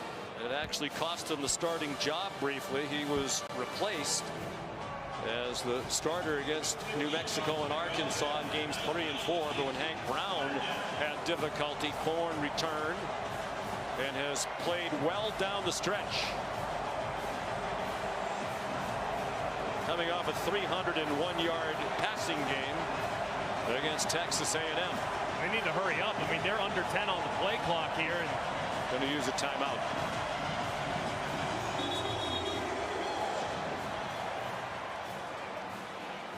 With 3rd and 15 upcoming. 8:35 to go till halftime. 7-0 Alabama in the Iron Bowl. We were there in Paris. Exclusive events and incredible restaurants. Nights at the Sapphire Lounge on the Seine. Heaven. Experience the world as an insider. From exclusive lounges to immersive dining experiences, all with Chase Sapphire Reserve. We love home internet from T-Mobile. Oh, now Mesh boosts Wi-Fi all over your home. Oh. Get a free Amazon Fire TV when you switch to T-Mobile 5G Home Internet. Whopper, what's that Whopper? You created these showstoppers, crunchy, saucy, tangy toppers. Can they beat the OG? And BK, have it your way. This holiday, why is the Hydro rowing machine the best gift for you? Rowing is a full body workout. Legs, core, and arms, all in one. With Hydro, when we row out on the water, you row at home. Get cardio, strength, and recovery training in one 20-minute workout. With rowing, you can get fit faster. Work out all over the world without ever leaving your home. Don't miss Hydro's biggest sale of the year. Weight loss. For so long, I felt stuck. But Zepbound means change. Zepbound is for adults with obesity to help lose weight and keep it off. Activating 2 naturally occurring hormone receptors in my body, it works differently. it's changing what I believe is possible when it comes to weight loss. It's changing how much weight I lose, up to 48 pounds. And changing what happens.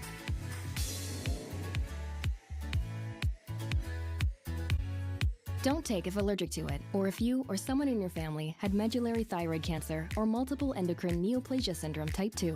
Tell your doctor if you get a lump or swelling in your neck. Stop Zepbound and call your doctor if you have severe stomach pain or a serious allergic reaction.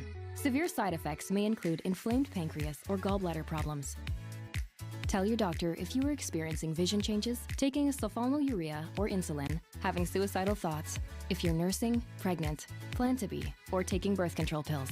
Side effects include nausea, diarrhea, and vomiting, which can cause dehydration and worsen kidney problems. Zepbound means change. And when it comes to weight loss, change is good. Discover the weight loss you could be bound for. Talk to your doctor about Zepbound. We interrupt with an important announcement. The SEC on ABC, presented by Burger King, is brought to you by T-Mobile. Rock out at the T-Mobile SEC Championship Concert with Dan and Shay. Live December 7th at noon Eastern on Marty and McGee. Last time Auburn won here, Cam Newton, the Cam back. They were down 24-0 in the second quarter. Auburn rallied to win 28-27 on their way to winning the national championship. They've lost 6 in a row here in Tuscaloosa since then. Most of them one-sided by an average of 26 points per game. Auburn down 7-0 here, facing 3rd and 15 at the Alabama 19. Third time in the red zone, no points yet. A missed field goal and a stoppage on a 4th and 4. Alabama showing blitz here. Peyton Thorne is checked multiple times in this all-out pressure look from the tie. Let's see if they get it out of his hands quickly. Jarquez Hunter, the running back. It's floated to Hunter, and he got separated from the ball on a huge hit by Malachi Moore.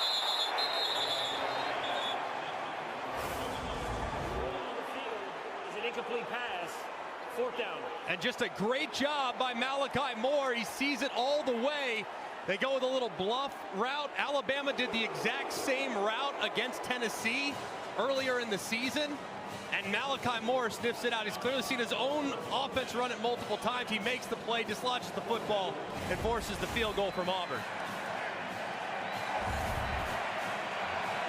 So it's Ian Vachon, who missed earlier from 39. This is from 37. Rallied from a poor attempt last week against Texas A&M, and he does it again here today. Line drive kick to get Auburn on the board. Only Notre Dame has had a worse field goal percentage as a team than Hugh Freeze's Auburn Tigers this year. Sean has improved that percentage in recent weeks. Kick off your NFL Sunday at 10 a.m. with the Countdown crew on ESPN and the app. They'll have all the early breaking stories, injury updates, previews of each game right up to kickoff.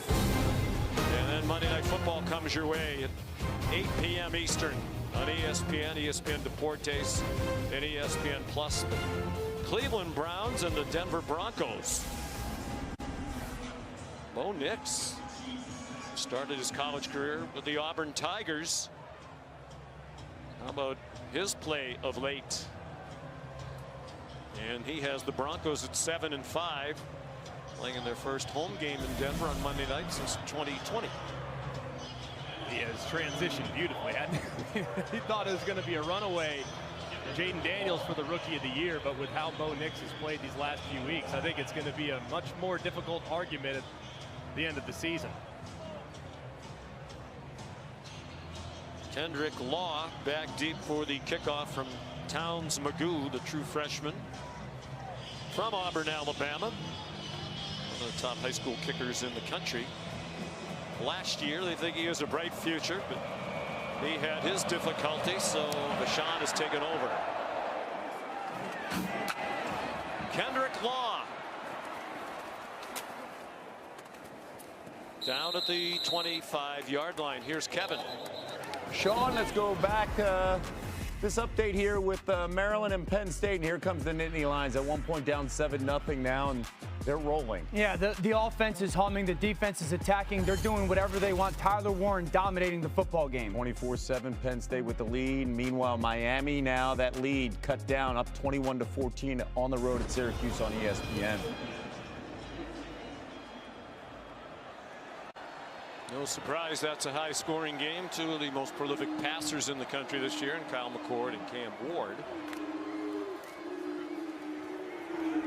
Jalen Milroe straight ahead for 3 yards. Teron Crawford made the tackle. They mentioned Jalen Milroe's a redshirt junior. He could come back. He's highly touted. Mel Kiper has him rated the 3rd best quarterback in next year's draft, should he choose to enter it, behind Shedeur Sanders of Colorado and the aforementioned Cam Ward of Miami. We asked Jalen Milroe if this was his last year of college football the other day. Just laughed, and he escapes. And that's one of the reasons he is so highly regarded. Among those 3 top quarterbacks on Mel's board, by far the best dual threat. And the right tackle, Elijah Pritchard, with his hands full again, but somehow Milroe's able to escape and turn what would have been a sack for many into a positive gain. Teron Crawford whiffed on the chance for the sack. Jam Miller tackled by the freshman defensive back Caleb Harris. Those are the things that Jalen Milroe is just so difficult to defend. I mean, you have a perfect play called, you win the snap, and somehow he does the miraculous and makes a play out of it.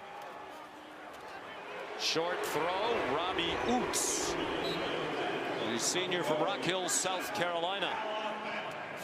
Bama first down into Auburn territory at the 49, a gain of 10. So far, the tight ends have been a big part of this game plan for the offensive coordinator, Nick Sheridan. C.J. Dupree's got a target. Oots has 2 targets. Josh Cuevas has a target already. And Sheridan, he coaches that position group, so he's proud of that group, trying to feature those guys against these linebackers early.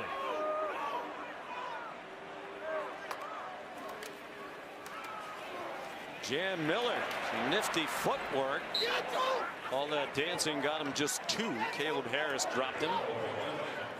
Freshman from Bessemer, Alabama, between here and Birmingham, which is a little less than an hour drive away. Tuscaloosa, southwest of Birmingham.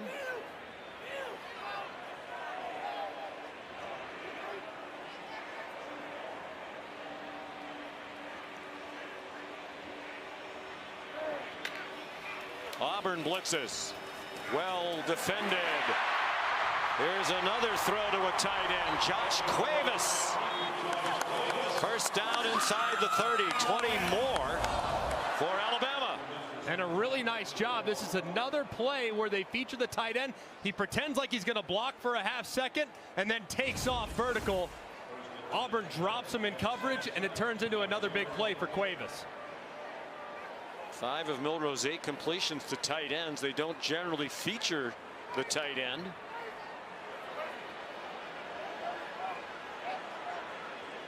But it's working today. Good protection again, and that ball is incomplete. Another throw for a tight end for C.J. Dupree. But Jaron Thompson, the Texas transfer, in coverage for the Tigers. And I think the reason why they continue to go after these tight ends, and even though they haven't been used often, it's pretty well defended there, by Jaron Thompson, as it looked like Dupree was going to have it for a second, and it gets knocked out at the last second. The reason why they're featuring tight ends is because Auburn, not a very tall defense. A lot of defenders that are 6'1" or shorter, so trying to feature your 6'5" tight ends makes a lot of sense. Like Dupree was trying to catch it with one hand. Just as Haynes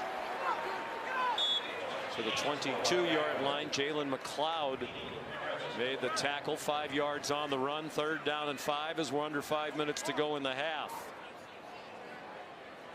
3rd down and medium. DJ Durkin, this is the one part where they will bring a little bit of pressure. They're not afraid to blitz the quarterback, but against a quarterback like Jalen Milroe that can beat you with his legs, might be a little more passive. So let's see if they play coverage to bring pressure here. Milroe lined up in the pistol, looking to the sideline for help. Now to the shotgun with the play clock at 1. Timeout Alabama. With 4:16 to go in the first half. The Crimson Tide leading 7-3. You're watching the SEC on ABC, presented by Burger King. Whopper, Whopper, what's that Whopper? You created these showstoppers, crunchy, saucy, tangy toppers. Can they beat the OG? And BK, have it your way. Amelia, turn off alarm. Amelia, weather? 70 degrees and sunny today. Amelia, unlock the door. I'm afraid I can't do that, Jen. Why not? Did you forget something? My protein shake. The future isn't scary. Not investing in it is. You're so dramatic, Amelia. Bye, Jen. 100 innovative companies, 1 ETF. Before investing carefully, read and consider fund investment objectives, risks, charges, expenses, and more in prospectus at Invesco.com. Marshall's buyers travel far and wide to hustle the best deals on amazing holiday gifts. So you don't have to. It's cashmere. This is Italian leather. European chocolate.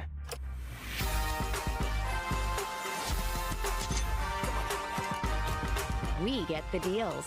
You gift the good stuff. I'ma give you what you want.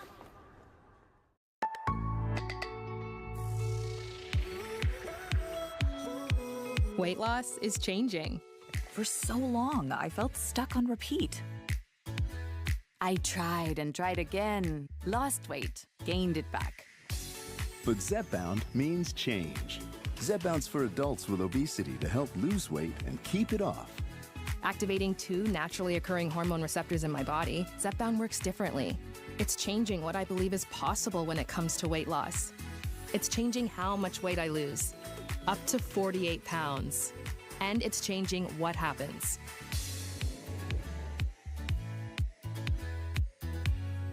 Don't take if allergic to it, or if you or someone in your family had medullary thyroid cancer or multiple endocrine neoplasia syndrome type 2. Tell your doctor if you get a lump or swelling in your neck. Stop Zepbound and call your doctor if you have severe stomach pain or a serious allergic reaction. Severe side effects may include inflamed pancreas or gallbladder problems. Tell your doctor if you are experiencing vision changes, taking a sulfonylurea or insulin, having suicidal thoughts, if you're nursing, pregnant, plan to be, or taking birth control pills. Side effects include nausea, diarrhea, and vomiting, which can cause dehydration and worsen kidney problems. Zepbound means change. And when it comes to weight loss, You're watching the SEC on ABC. From Tuscaloosa, Alabama, the 89th Iron Bowl. They've met every year since 1948. Auburn 3 trips to the red zone, but only 3 points. They really haven't done much with the 2 Alabama turnovers. Jalen Milroe's had a good day. 172 total yards, 126 passing, 46 rushing, and the game's only touchdown. Engineering this drive, 9th play. They started at their own 25. Jeremy Bernard, first down. And finally swung down near the 6-yard line by Jay Crawford. First and goal, Crimson Tide. I'm not really sure what DJ Durkin's defense was thinking. They're playing way too soft, allowing an easy catch and run for the conversion. Watch for quarterback run here, though. That's where they like to use Jalen Milroe. Marked it back at the 7. Justice Haynes got 1.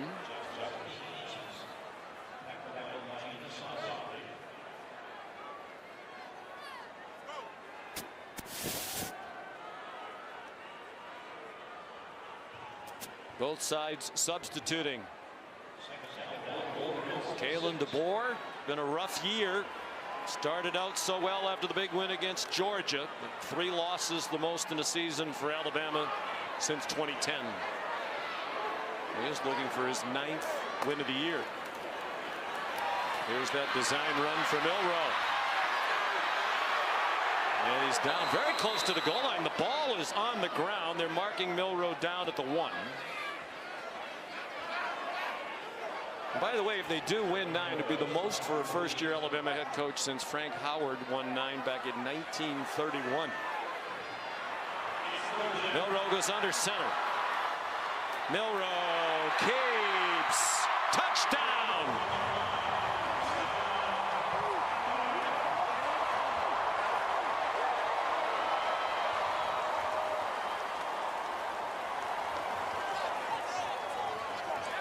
His 2nd of the day. His 19th of the season. 32nd of his career. Both are Alabama quarterback records.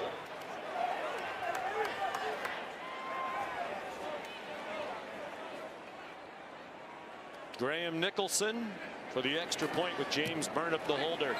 And it's 14-3. Quarterback sneak, very difficult to defend when your left guard's 325 and your left tackle's 360. Jalen Milroe knows where that surge is going to be. He falls to his left, and what an answering drive from the Crimson Tide. 12 plays, 75 yards. Nick Sheridan, the offensive coordinator, mixing run pass beautifully en route to Jalen's 2nd rushing touchdown. Just a terrific response. So he's 1 rushing touchdown away from 20. He'd be the 4th SEC quarterback to do that. The other 3, Tebow, Manziel, and Cam Newton, all won a Heisman Trophy. 19 rushing touchdowns is tied for 4th most in a season by any Alabama player.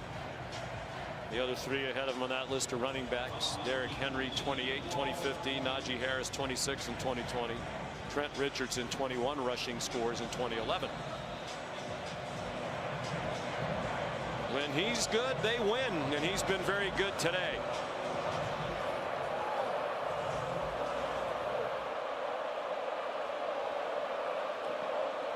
Connor Talty kicks off. Jeremiah Cobb back deep.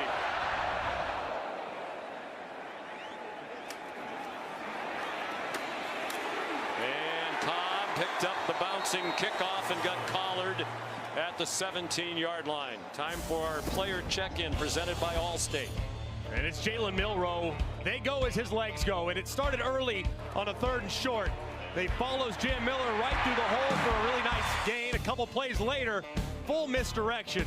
A lot of right to left movement. They pull the left guard and the left tackle around to the right. Milroe follows them, and he gets to the edge for the game's 1st touchdown. And then a little bit later, just a miraculous play. I mean, you think he's bottled up, you think he's sacked, somehow escapes and picks up another 1st down. So far, he's been terrific running the football. 8 carries, 52 yards, and a couple touchdowns. Peyton Thorne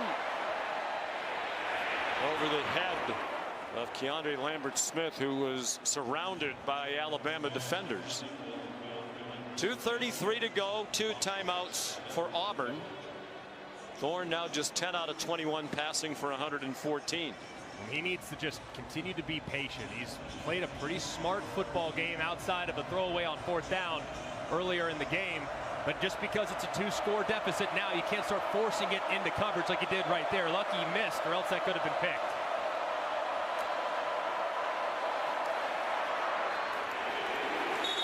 Luke Deal the catch. He's hit immediately by Bray Hubbard.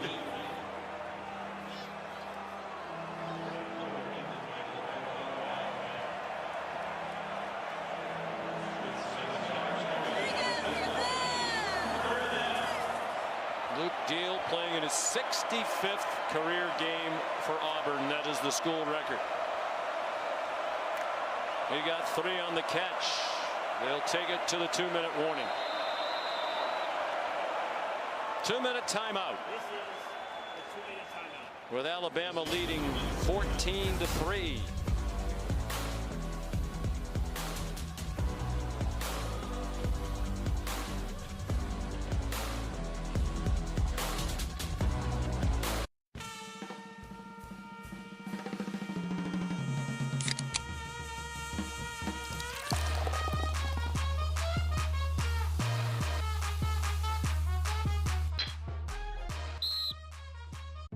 As your host, I have some rules. First, no showers longer than 5 minutes. This isn't a spa.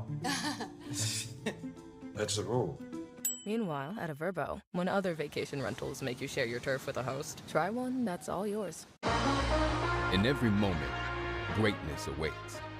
For the bold, the visionary, and those ready to take their shot.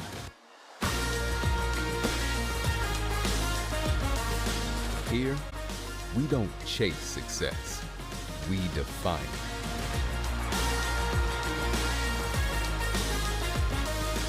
The University of Alabama, where legends are made. Hint of sweetness, gingerbread galore. What? Come on, give me another. It's like a warm hug for your nose. Vanilla cashmere. How does he do it? Yeah, slay! Get 50% off beauty gift sets and more, only at Target. Whopper, Whopper, what's that Whopper? You created these showstoppers, crunchy, saucy, tangy toppers. Can they beat the OG? BK, have it your way. All right, Tina, 6 is hard to beat. Not for us. Okay, not soccer, but Football. Yes. We honeymooned here. Mallorca. Yes. Pass. No, we don't pass, Tina. Come on, baby. They help give you more. A tax professional. And they have a 97% satisfaction rating. Salami? You could have done it in a British accent. That's helpful, Randy. For savings and service, get more with Geico. Y'all see this? Patrick Mahomes is saying goodbye. People was tripping. Where are you going? He was actually saying goodbye to his old phone. I'm switching to the amazing new iPhone 16 T-Mobile. It's the first iPhone built for Apple Intelligence. That's like peanut butter on jelly on gold. Get 4 iPhone 16s on us. Plus 4 lines for $25. And save on every plan versus the other big guys. What a deal. That's a lot if you ask me. If y'all giving it away too fast, T-Mobile, slow down. Little Jordan loved making paintings with her dad, but her sore, sniffly nose kept making her sad. Suddenly, she erupted with a fiery sneeze. So Dad grabbed Puffs Plus lotion to soothe her with ease. Puffs Plus lotion is gentle on sensitive skin and locks in moisture to provide soothing relief. A nose in need deserves Puffs, indeed. America's #1 lotion tissue. NHL on ESPN.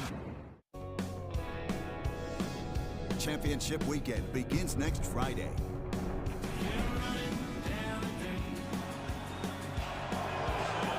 And already an impactful day with an eye toward the championship games next weekend. Ohio State losing to Michigan in a stunner earlier today.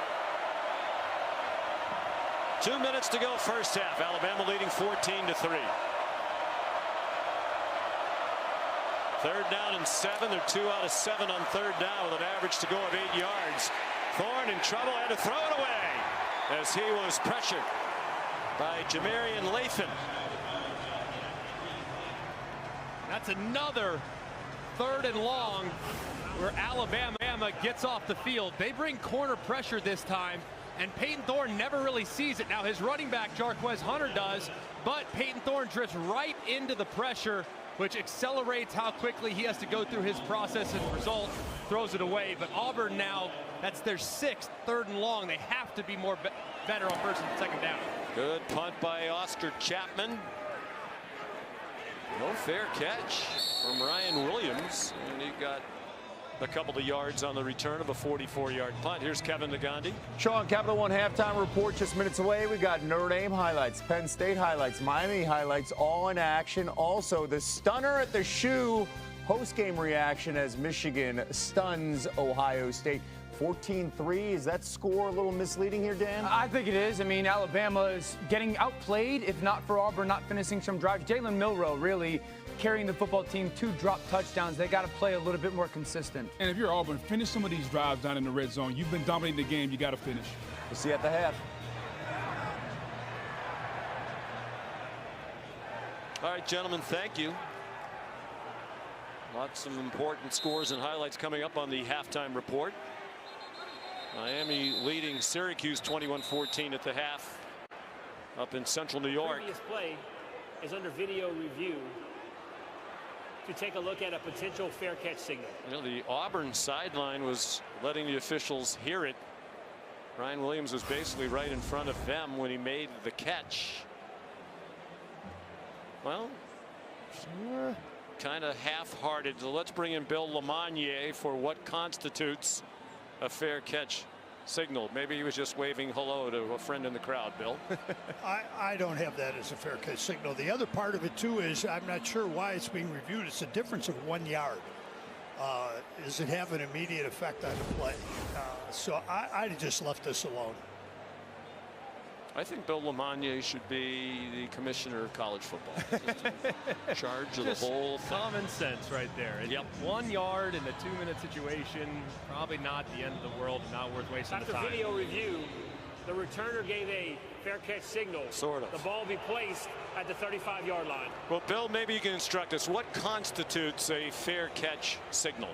Well, that right hand could deceive a defender coming down the way he took and flipped it across. So it doesn't necessarily have to be up over your head, but I'm sure that's what they're ruling, that he that threw off the defender coming right, down. and why would he be doing that even though it wasn't up over his head? It was kind of a half-hearted wave, but you know, it's sort of resembled a fair catch signal. I would deem it an invalid fair catch. Yes, look out! Milroe hit, the ball's out, and Auburn has its 3rd takeaway of the game. Jalen McLeod knocked the ball out, and Philip Bleedy recovered it. And just working right against Caden Proctor. Milroe never sees him. Proctor misses the initial engagement, and that right arm just swatting down on Jalen Milroe's throwing arm. Just one hand on the football. You cannot play that any better if you're McLeod. Swatting at it and dislodging the football. Just a tremendous play there by Auburn's defensive lineman. As Kevin, Booger, and Dan were saying in the studio, Auburn needs to capitalize on these chances. 3rd takeaway, they're +3 for the game. And they have it at the 34 with plenty of time, 1:40 and 2 timeouts. Thorne, quick pop, Malcolm Simmons in trouble and taken out of bounds for a loss by Zabian Brown, the true freshman out of Santa Ana, California, played in that powerhouse modern day high school football program. Loss of 2, likely not in field goal range, although Vachon does have a strong leg. 4 receivers to the left. Thorne has a lot of running room. There's a flag down behind the play as he scampers out of bounds at the 32. Alabama sideline convinced it's a hold against Auburn. Personal foul, hands to the face, defense. Whoa. Number 50. 15-yard penalty will be added on to the end of the run. First down. Wow, and they would be wrong. It's Tim Smith, the graduate student, playing in his 64th career game for Alabama, guilty of the penalty. And his right hand up into the face mask of too tall Miller, and it's a good call by the official. Didn't feel like he ever tried to bring it back down. It was pretty obvious as the referee threw it and made the call. So they're in the red zone again. This has been the part of the field, though, that's been a challenge for Peyton Thorne. You got plenty of time. You can still run the football with 90 seconds left. So if you like the count defensively, hand it off to your best player, Jarquez Hunter. Who hasn't carried in a while, just 7 carries for the game. He gets it here. Got 2 before he got repelled back. Led by Malachi Moore. In a very physical first half. Now if you're Alabama's defense, watch for the heavy play action. Auburn goes full sell on the play action, throws it behind your head. Design roll for Thorne, and then a throwback to Fairweather with a lot of running room. And he's knocked out of bounds at the 2. Great call by Hugh Freeze and his staff. And beautifully executed. They had Dylan Wade, the left tackle, out there leading the way. Perfect play call. Just misdirection that has given Alabama fits all season long. They hit it again with the screen. And they have 1st and 10 inside the 5, and now they bring their big bodies in. Tate Johnson, who wears number 42, is ordinarily an offensive lineman. He switches numbers. Tacked onto the right end of the line. Jarquez Hunter, the running back, on 1st and goal, under a minute to go in the half. Auburn trying to make it a 1-score game. The pitch to Hunter, and he's dropped for a loss by Quay Rousseau.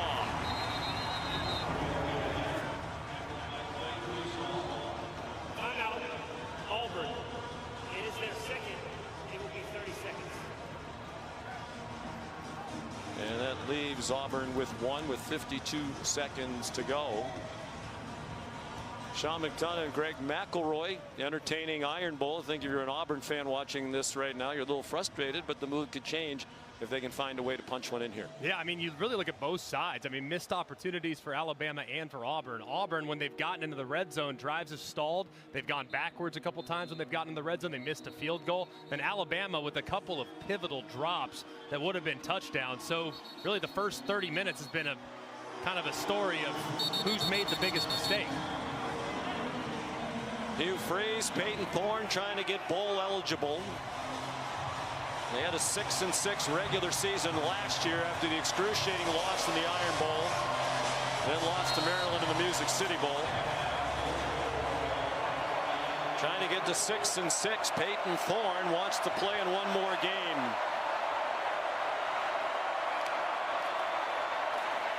Design run for him. He lunged for the goal line, didn't quite get there. LT Overton stopped him. And now the clock is running. They do have a timeout. You would think if they're going this quickly, it might just be the same play from Peyton Thorne.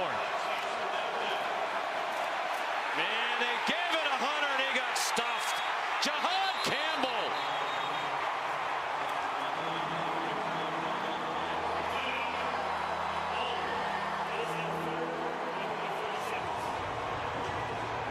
And Hugh Freeze has a decision to make on 4th and goal from the 2.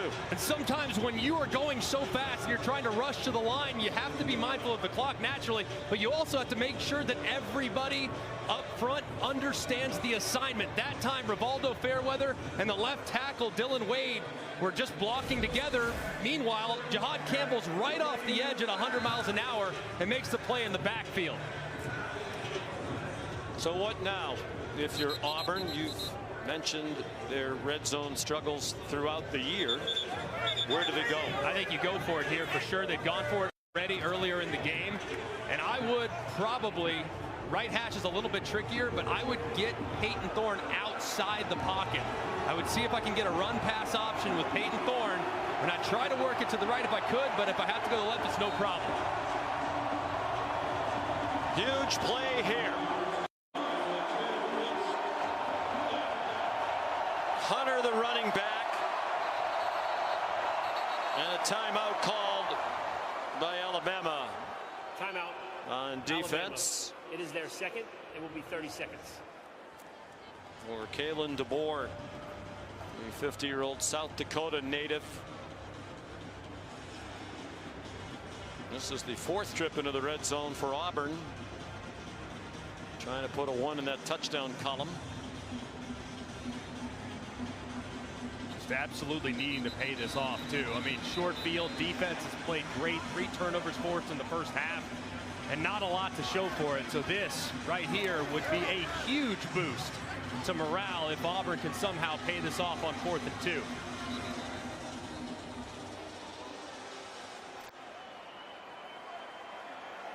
This could well be the biggest play of this Iron Bowl.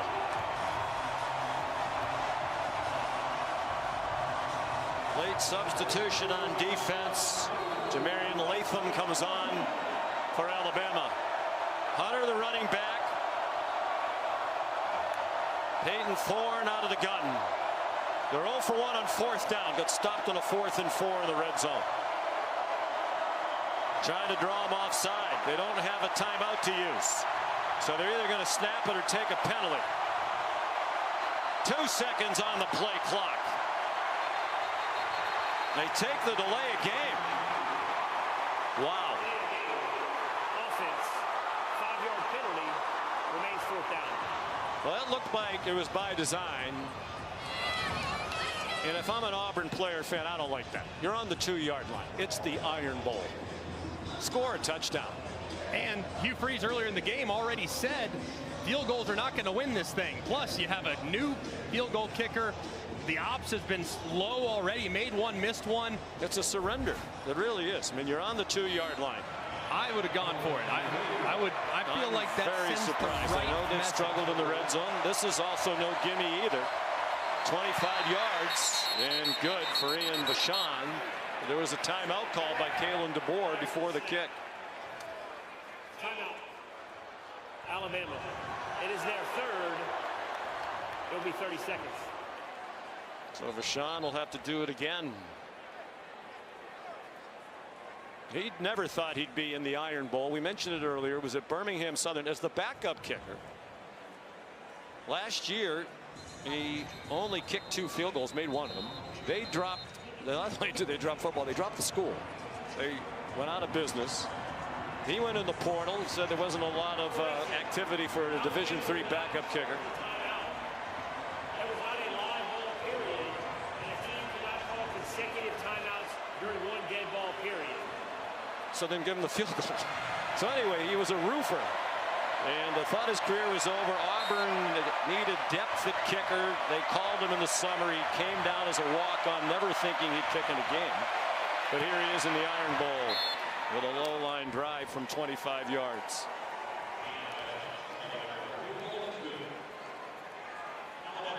I still don't think if you're an Auburn player fan that feels like a win.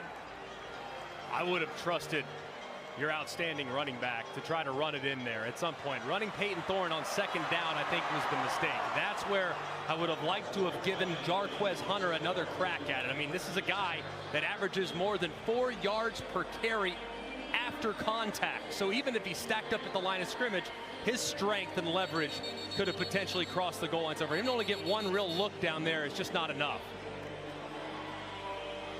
We understand he wants it to be a 1-score game. But as you said, Jarquez Hunter's their best player. Several of the coaches we've talked to around the SEC this year said he's the best running back in the league. He has 55 yards today on 10 carries. He's moved now into the top 4 all-time on Auburn's career rushing list. Moved past Ben Tate and Joe Cribbs. Now behind only Bo Jackson, Cadillac Williams, and James Brooks in that order on the all-time rushing list. As many great running backs as they've had at Auburn, he's had a tremendous career. Senior from Philadelphia, Mississippi. Likes to hunt and fish and ride horses. Towns Magoo. The touchback. There's the All-State playoff predictor. It changes dramatically. This morning, before anybody played, Alabama's percentage to make the playoff was 23%. So they were looking for some help today. They really haven't gotten any. And what you thought would help them would be Clemson losing to South Carolina.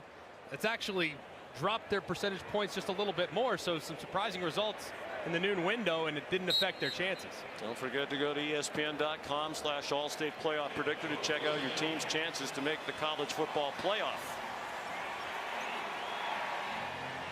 There's still hope for Alabama, but it must include a win for Kalen DeBoer's team today. 3 Alabama turnovers and only 2 field goals to show for Auburn. Here's Molly. Coach, what has your defense done to challenge them in the red zone? Yeah, I mean, making them earn it, you know, not giving in. And so, you know, a lot of execution is what it comes down to, but it's a mindset where it all starts. Some critical drops and turnovers from your offense. How do you get that group into a rhythm and stay in a rhythm? Yeah, that's the thing. You know, we got some balls that would be in the end zone, and then, you know, turnovers are the big thing. So, you know, there's going to be physical mistakes, but got to be better. It's everyone. It's not just one person. So guys are competing, and we get the ball to start. So, you know, we'll get after it. Thanks, Coach. Yeah, thank you. Our score at halftime is Alabama 14 and Auburn 6. We'll send you to the studio for the Capital One halftime report after this message and a word from our ABC stations. Welcome to Sapphire Lounge by the Club. With craft cocktails, locally inspired menus, and plenty of space to relax, it's what an airport lounge is supposed to be. Chase Sapphire Reserve. Make more of what's yours. We love home internet from T-Mobile. Oh, now Mesh boosts Wi-Fi all over your home. Get a free Amazon Fire TV when you switch to T-Mobile 5G Home Internet. Looking for a reason to try the new $5 meal deal at McDonald's? Here's 1, 2, 3, 4, and the price makes 5. So much. That's everything you get with the new $5 meal deal at McDonald's. Hint of sweetness, gingerbread galore. What? Come on, give me another. It's like a warm hug for your nose. Vanilla cashmere. How does he do it? Yeah, slay! Get 50% off beauty gift sets and more, only at Target. Hey man, ever since you tried Zesty Hidden Valley Ranch, I feel like you've been a bigger fan of that. And the closers. How could you say that? What? Hidden Valley Ranch. Only serves my flavor!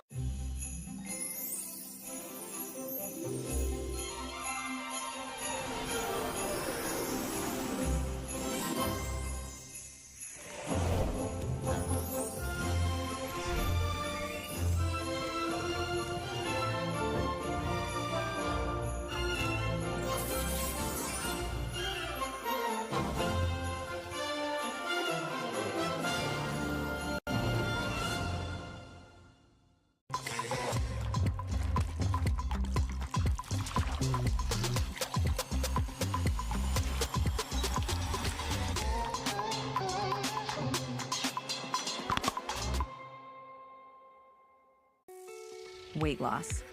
For so long, I felt stuck. But Zepbound means change. Zepbound is for adults with obesity to help lose weight and keep it off. Activating 2 naturally occurring hormone receptors in my body, it works differently. it's changing what I believe is possible when it comes to weight loss. It's changing how much weight I lose, up to 48 pounds. And changing what happens.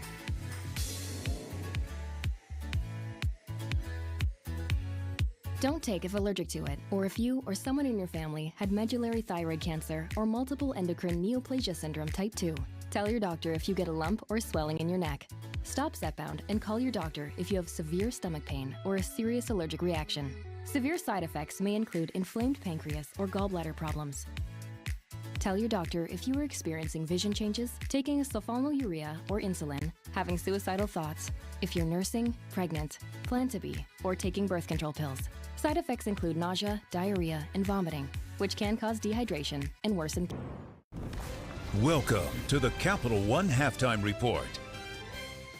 Jalen Milroe on the ground, 51 yards and 2 touchdowns. Alabama up 14-6. It's been the Jalen Milroe show. Almost 200 yards total offense, 2 touchdowns to 1 interception. If you're Auburn, you got to force the football out of his hands in the second half and make someone else beat you. Tied on top right now, halftime of the Iron Bowl. Dan Orlovsky, Booger McFarland, Kevin Nagani here.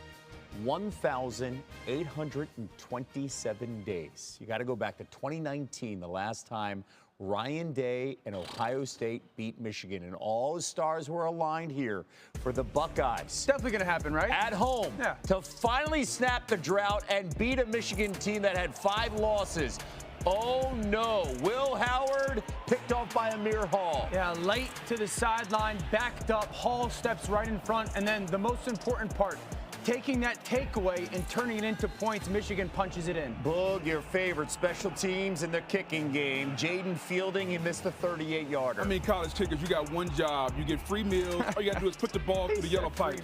Now, Jeremiah Smith, not called for offensive PI, finds the end zone here. We're tied at 10 apiece in the first half. Second half now. You can't do this. You can't do this in the red zone. You talked about the missed field goals, and then Will Howard, hang. A late throw on third down takes points off the board for Ohio State's offense. And then Fielding, he missed one kick all season, his second miss today. Yeah, you can always tell when kickers get tight to pressure, they start hooking the football. This is the game right here. No Third doubt. and 6, Mullings breaking out.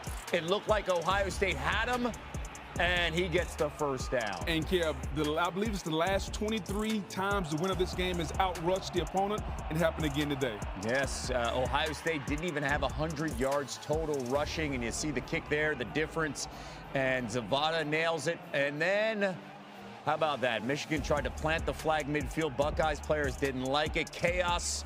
Players were pepper sprayed. Reaction afterwards. For such a great game, you hate to see stuff like that after the game. You know, that's just bad for the sport, bad for college football. But at the end of the day, you know, some people gotta learn how to lose, man. You can't be fighting and stuff just because you lost the game. You know, all that fighting. We had 60 minutes, we had 4 quarters to do all that fighting, and now people want to talk and fight. That's wrong. You know, it's just bad for the game, classless in my opinion. You know, and people got to be better. Yeah, I don't know all the details of it, but I know that, you know, these guys, you know, are looking to, you know, put a flag on our field, and our guys weren't going to let that happen. So, you know, I'll find out exactly what happened, but, you know, this is our field, and certainly, you know, we're embarrassed with the fact that we lost the game, but, you know, there's some prideful guys in this team that weren't just going to let that happen. Context here, Ohio State was a 3-touchdown favorite coming in here, right? And you're obviously thinking about the playoff. You spent all that money in the offseason with this roster. Look at the numbers here. Ryan Day, 47-1 in the Big Ten against teams not named Michigan. Now 4 straight losses. Why does this keep on happening, Boog? Well, because his team is not prepared, Kev. There was a show on our network called Numbers Never Lie, but they do. Ryan Day, 66-10 as a head coach, but he's 0-4 against Michigan.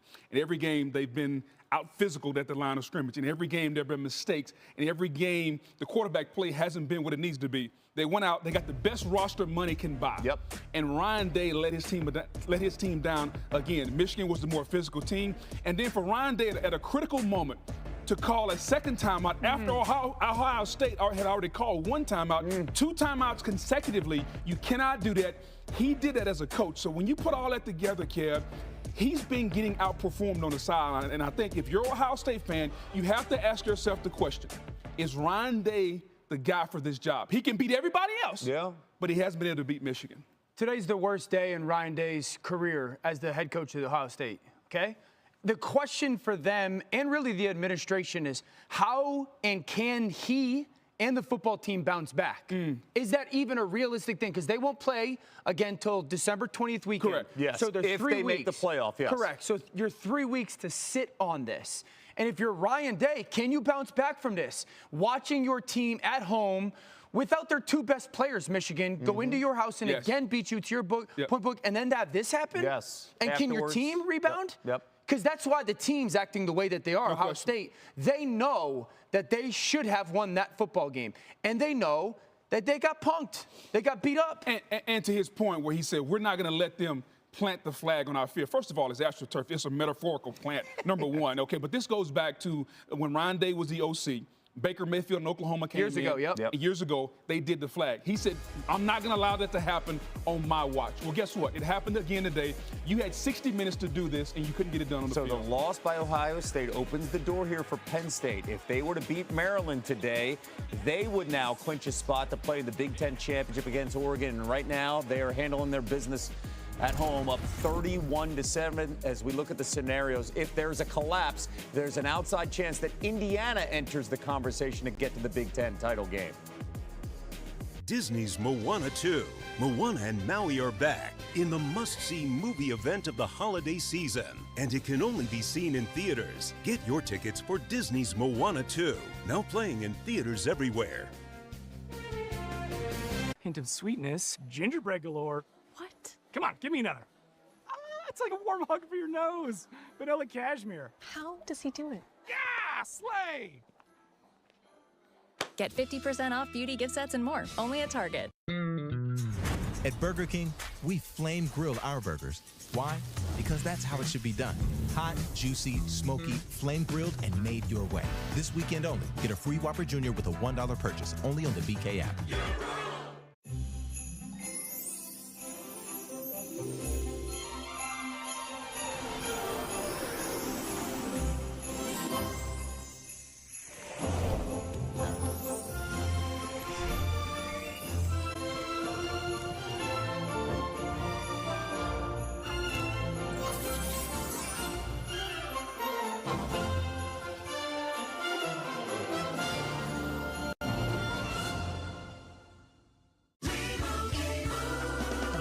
Doug. Whoa, we moved. We're in a parade. Everyone, customize and save hundreds on car insurance with Liberty Mutual. Customize and save. And then I wake up. And you have this dream every night? Yeah, every night. I see. Only pay for what you need. Liberty, liberty, liberty, liberty. We interrupt with an important announcement. The Simpsons Fun Day Football is coming to Springfield. Bart and the Bengals face off against Homer and the Cowboys in prime time. Monday, December 9th at 8 p.m. Eastern on Disney Plus and ESPN Plus. Listen up, hockey fans. NHL on ESPN Plus is back. The hardest hits, the dangles, and of course, the sellies. Enjoy every second of 1,000+ out-of-market games, exclusive matchups, marquee NHL events, and so much more. That's hockey on ESPN Plus. NHL on ESPN Plus is back. Enjoy 1,000+ out-of-market games and so much more. That's hockey on ESPN Plus. This season, ESPN Plus has hundreds of games across 20 conferences. You're watching the Capital One Halftime Report. Let's take a look at today's Capital One rewarding performance, and the focus is South Carolina. Quarterback Lenore Sellers basically carried the team. He was fantastic. Doing something that Dan Orlovsky never could do, Kev. Use his legs and be a dual-threat quarterback. He was outstanding, and it's the one reason, along with that defensive line, I'll give you two reasons why they're the hottest team in America. South Carolina's been six straight as they beat Clemson. Hey, a developing storyline we're watching here. Miami, if they beat Syracuse, they clinch a spot in the ACC title game. You see Mark Fletcher going in. Right now, they're up 28-21 over on ESPN. This halftime report is presented by Capital One. What's in your wallet?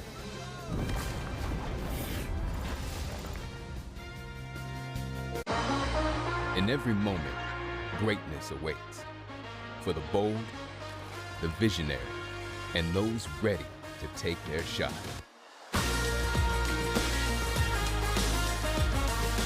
Here, we don't chase success, we define it.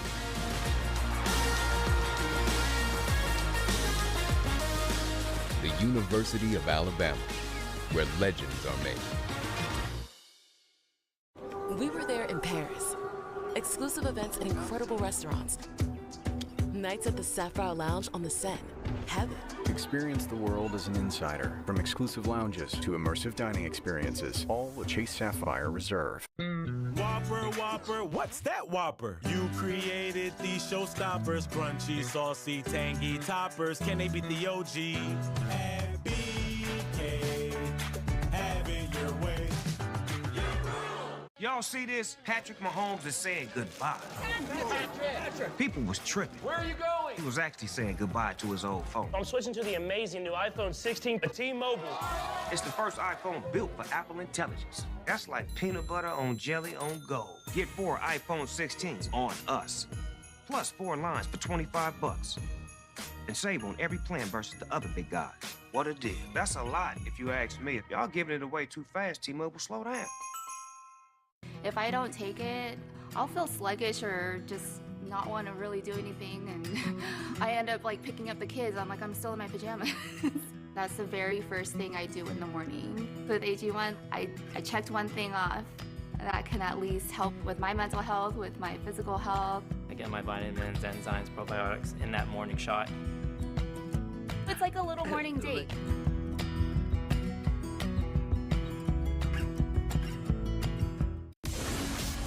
A December pay-per-view to remember. What a night. Alexandre Pantoja, the best flyweight in the world. Kai Asakura making his UFC debut. He's a vicious striker. We got two undefeated phenoms. Let's go. I'm so pumped for this fight.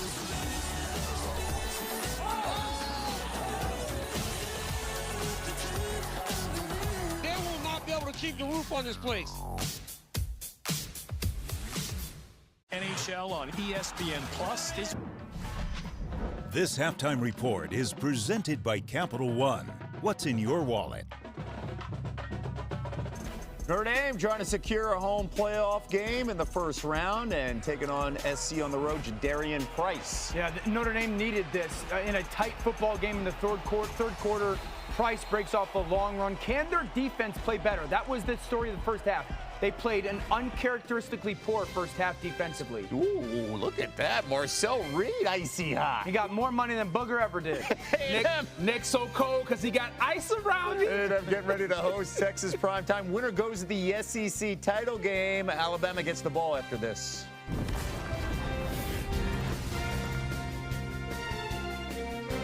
Welcome to Sapphire Lounge by the Club. With craft cocktails, locally inspired menus, and plenty of space to relax. It's what an airport lounge is supposed to be. Chase Sapphire Reserve.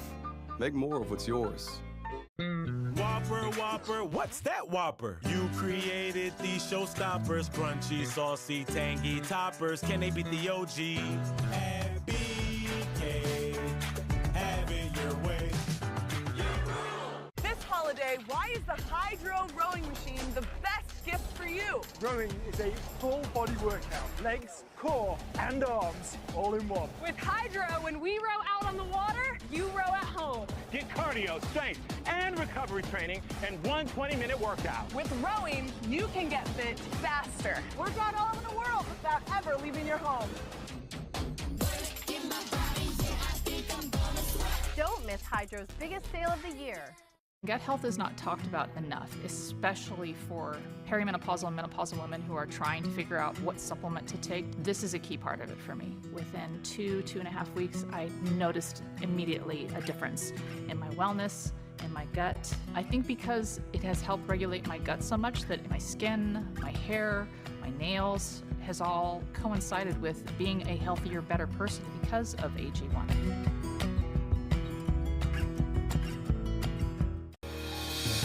You have to have a dream, a goal. You have to be willing to work for it. We are not going to stop chasing the dream. We cancel. You look up not giving up in the dictionary, a picture of my wife would be there. You're one of the strong ones, okay? Just remember that. You're stronger. My dad would be so thankful for all of the lives that have been saved. We interrupt with an important announcement. The Simpsons Fun Day Football is coming to Springfield. Bart and the Bengals face off against Homer and the Cowboys in prime time. Monday, December 9th at 8 p.m. Eastern on Disney Plus and ESPN Plus.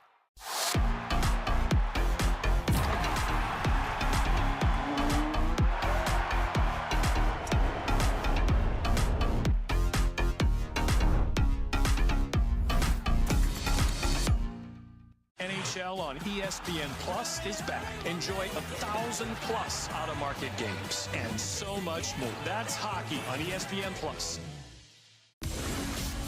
A December pay-per-view to remember. What a night. Alexandre Pantoja, the best flyweight in the world. Kai Asakura making his UFC debut. He's a vicious striker. We got two undefeated phenoms. Let's go. I'm so pumped for this fight.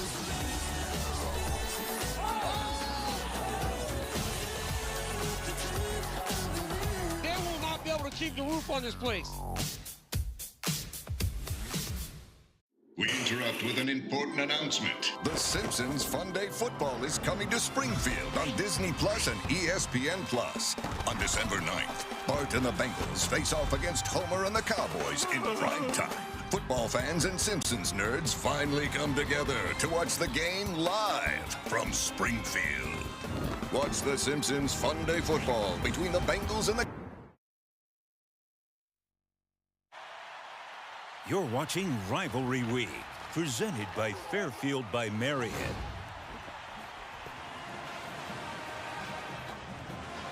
And you're watching the SEC on ABC, presented by Burger King. Bryant-Denny Stadium, Tuscaloosa, Alabama, 89th edition of the Iron Bowl. Alabama trying to win it for the 5th year in a row, up 14-6 at the half, despite the fact that they were -3 in turnover margin in the first half. Matter of fact, you go back to last week against Oklahoma.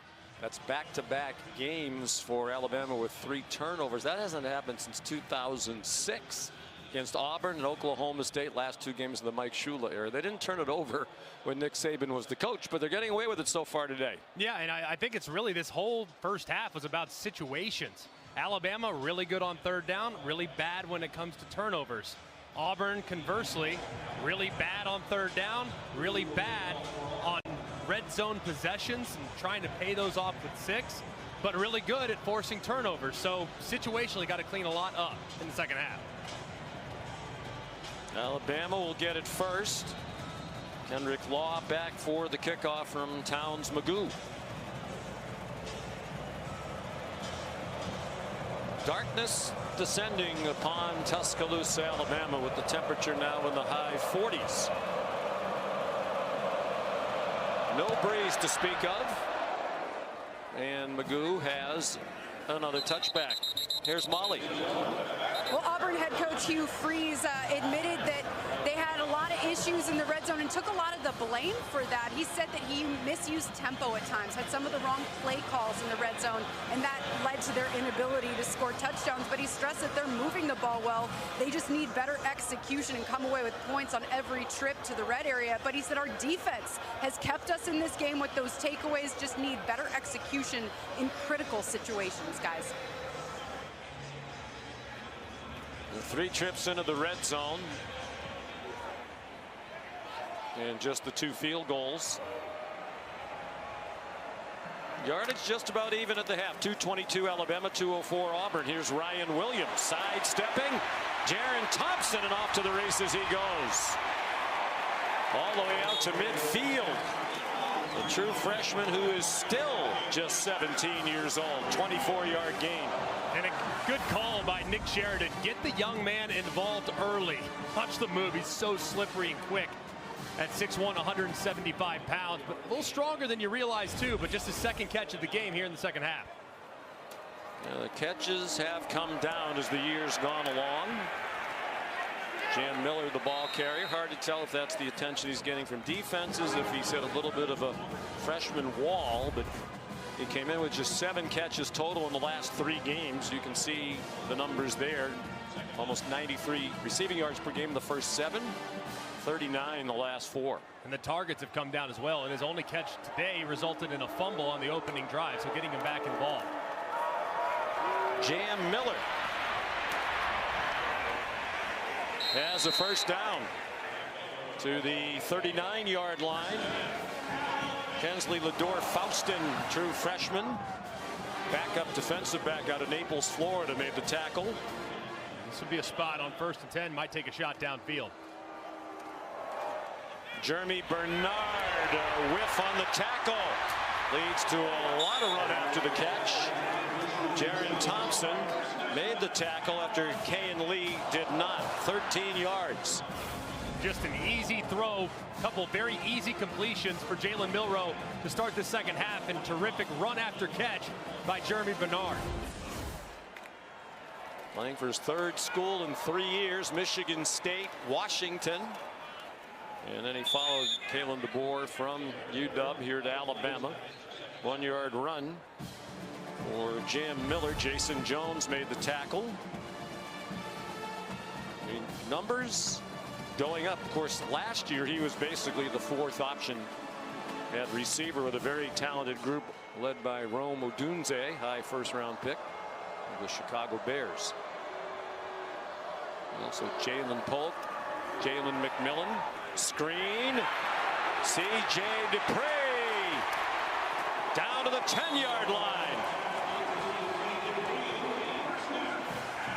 And this has become a theme where they are basically showing the tight end blocking initially and then releasing downfield. They did that twice and had great success. This time they show him blocking, he releases on a screen, there's plenty of room to run. Jam Miller on 1st and goal from right around the 10.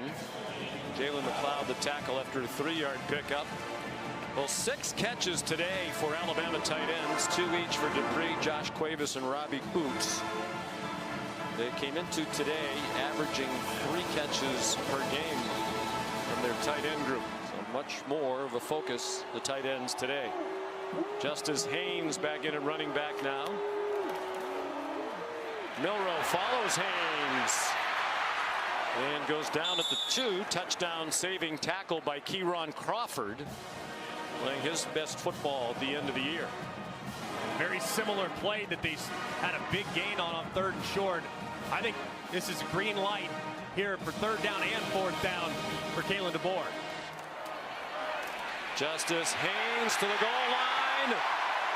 Touchdown, Alabama.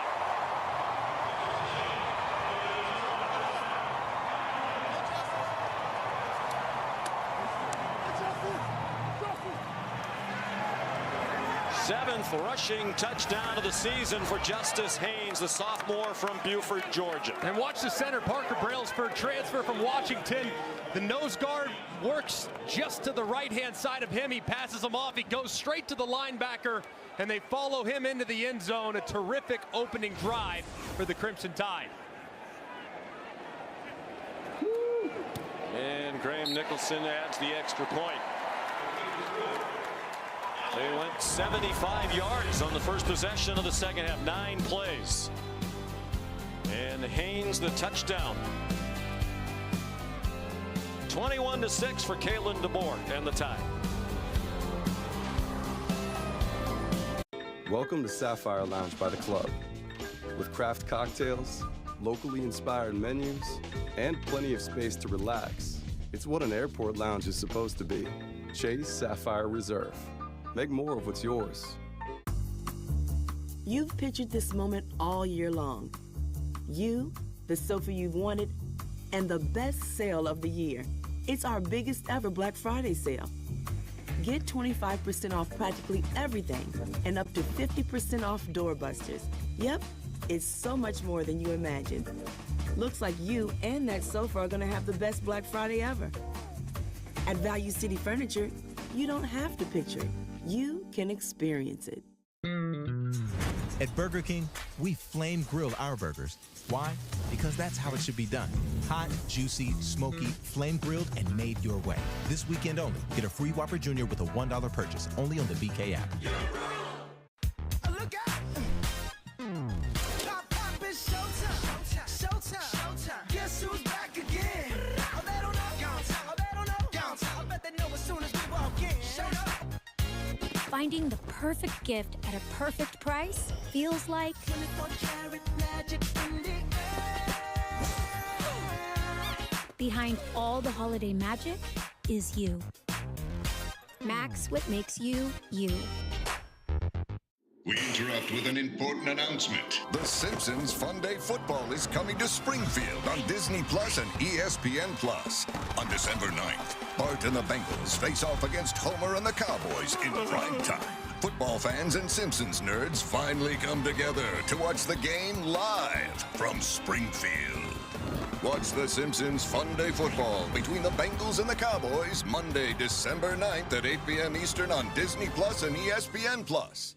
NHL on ESPN Plus is back. Enjoy 1,000+ out-of-market games, exclusive matchups, marquee NHL events, and so much more. That's hockey on ESPN Plus.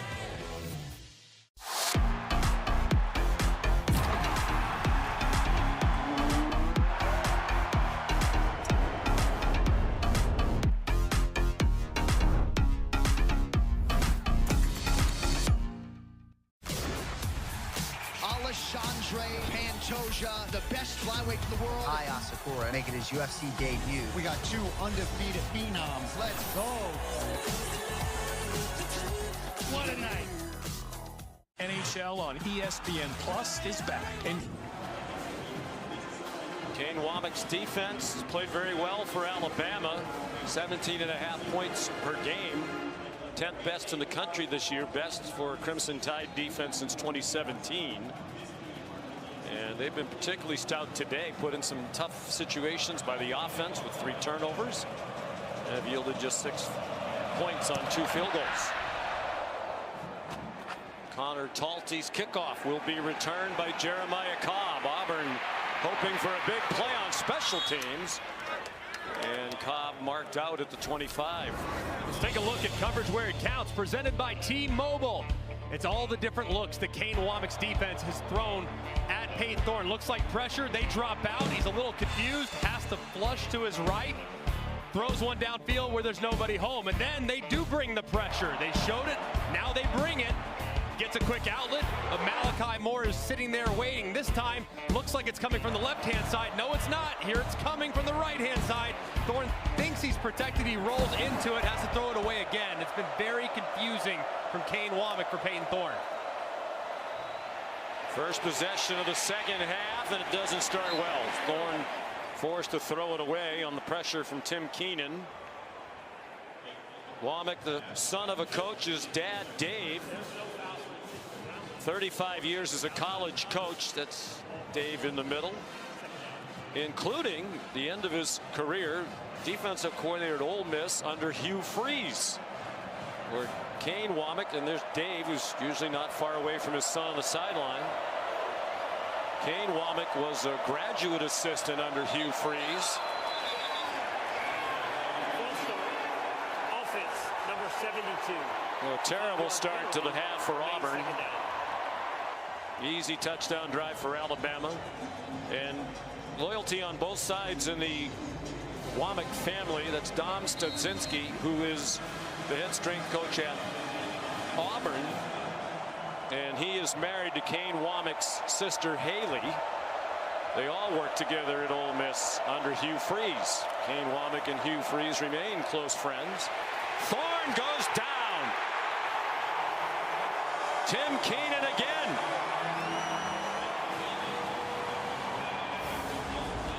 And more confusion, but this time it's really just the defensive line. The defensive tackle goes out, crushes the left tackle Dylan Wade. He loops back around, and Thorne can really do nothing as Keenan's waiting there for him.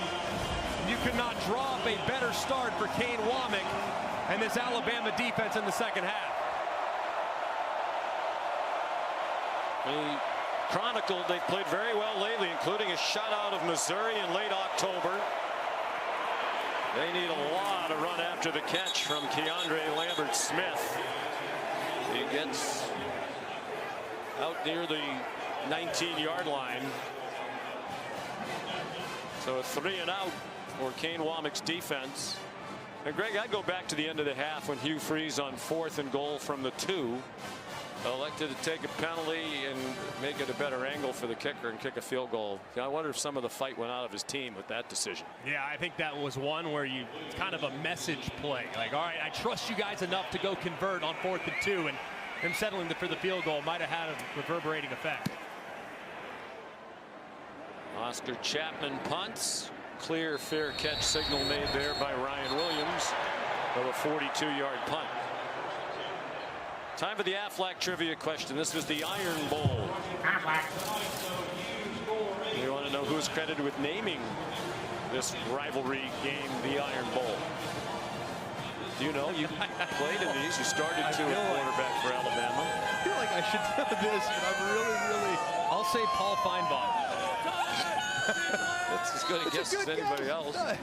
We saw the Bear Bryant hats. I don't know if that was a clue from our director, Scott Johnson. Our producer, Phil Dean.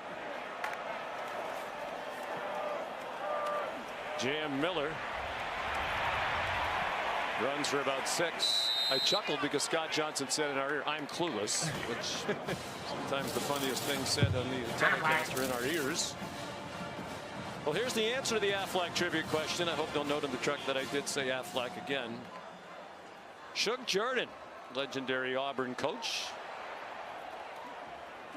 Jan Miller, the ball carrier, when asked by a reporter how his team would deal with the disappointment not making a bowl game, Jordan's response was, "We have our own bowl game every year. It's the Iron Bowl." Dubbed that due to the influence of the steel industry in Birmingham, where the game was played almost exclusively up until 1993. Sean, Greg, and Molly here in Tuscaloosa. This is only the 15th game all time of the 89 played here in Tuscaloosa at the University of Alabama.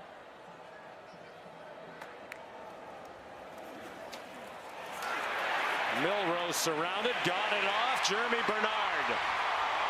Jeremy Bernard to the 24-yard line. Well, everybody's going to look at the throw, but how about the protection from Jan Miller? Just going absolutely blasting the blitzing defender, Caleb Harris, off the right-hand side. Jan Miller bounces off tackles. 26-yard play to Bernard. He's just a yard shy of a 100-yard receiving game. The Auburn would-be tacklers treating him as if he was Jeremy. Justice Haynes back in at running back. The clock moving quickly here in this third quarter. There's a big stand here, sequence for Auburn's defense. A touchdown here would really take the life out of the Auburn sideline. It's like some of that life has gone out of them already. Haynes slices 2 yards short of the first down. Another tackle for Caleb Harris. Chuck Jordan, by the way, won 9 Iron Bowls, most among all Auburn coaches. You won't be surprised to know that the most all-time, but I'll give you a bonus Affleck trivia question. Winningest head coach in the Iron Bowl, either side. I'll say Paul Bear Bryant. Correct. 19-6. Most wins, most games coached. Milroe. Touchdown, Jalen Milroe.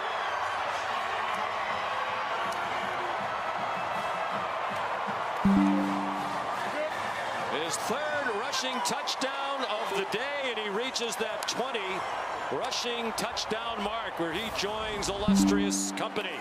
And just great design by Alabama. Justice Haynes becomes the fullback. He kicks out the end man in the line of scrimmage, and there's absolutely nothing Auburn can do on the edges of their defense when Jalen Milroe's hitting it 1,000,000 miles an hour. Just great execution and design for the touchdown. Graham Nicholson, the transfer from Miami, Ohio, adds the extra point. And Alabama, with 2 touchdowns here in the third quarter, has opened up a 22-point lead. 60 yards in 6 plays. Improve the value of your home with windows from Window World. America's best-selling windows starting at $538, installation included. And we make it affordable with 0% financing available. Call Window World to schedule your free quote. You've pictured this moment all year long. It's our biggest ever Black Friday sale. Get 25% off practically everything and up to 50% off doorbusters. At Value City Furniture, you don't have to picture it. You can experience it. We love home internet from T-Mobile. Oh, now Mesh boosts Wi-Fi all over your home. Oh. Get a free Amazon Fire TV when you switch to T-Mobile 5G Home Internet. At Burger King, we flame grill our burgers. Why? Because that's how it should be done. Hot, juicy, smoky, flame grilled, and made your way. This weekend only, get a free Whopper Jr. with a $1 purchase, only on the BK app. What's this? Athletic Duck signed me to an NIL deal. An NIL deal? It's name, injury, and likeness. Affleck. With a name like Prime, an injury like mine, and a likeness so fine, that's a triple threat. Couldn't we just tell people Affleck pays cash for expenses not covered by health insurance? If we want people to understand how Affleck helps close that gap, we got to get you to think bigger, Coach. You gotta be kidding. Get help with expenses health insurance doesn't cover. is an official sponsor of ESPN College Game Day. Miss Terry's not going to like this. Trouble. NHL on ESPN Plus is back. Enjoy 1,000+ out-of-market games and so much more. That's hockey on ESPN Plus. You have to have a dream, a goal. You have to be willing to work for it. We are not going to stop chasing the dream. We can't. You look up not giving up in the dictionary, a picture of my wife would be there. You're one of the strong ones, okay? Just remember that. You're stronger. My dad would be so thankful for all of the lives that have been saved. Alexandre Pantoja, the best flyweight in the world. Aya Sakura making his UFC debut. We got two undefeated phenoms. Let's go. What a night. This season, ESPN Plus has hundreds of games across 20 conferences. That's more action. Coming up next, Quinn Ewers and the Texas Longhorns in College Station as they renew the rivalry with Texas A&M. First meeting between those two in-state rivals since 2011. The winner on to meet Georgia in the Southeastern Conference Championship game next Saturday at 4 from Atlanta right here on ABC. What a game Georgia was involved in last night. It didn't impact their situation in the SEC because it was a non-conference game against Georgia Tech. They rallied from 17-0 down, won in 8 overtimes. By the way, how many timeouts do you get in the overtimes? 100? That's one thing they need to change. Connor Talty, the touchback. Here's the college football playoff rankings. The flag down here. Some activity after the whistle. Going to be fascinating to see how far Ohio State falls. Probably outside of home field advantage. That'll be one thing worth watching on Tuesday. Stunning. They just can't beat Michigan. Ryan Day, it's the thing that hangs around his neck. After the play, personal foul, late hit, receiving team number 84. The penalty will be enforced half the distance from the touchback spot. First down, Auburn. Micah Riley called for the penalty. Number 84 is tough to find. It looks like it's kind of right here in the scrum. Go look. Just pushes the Alabama player. Stupid. This doesn't make any sense. Really completely unnecessary. Well, it's completely come apart for Auburn here in the third quarter. The total yards are 135 to -2. The points are 14 zip for Alabama. And Auburn is in a heap of trouble. And it continues. Malcolm Simmons a drop. These playoff rankings brought to you by Capital One. And now there is a skirmish. We'll get back to this. But there is a skirmish over behind the Auburn sideline. Devontae Smith at the center of it. And he's being led away by Xavier Brown. And here they go again.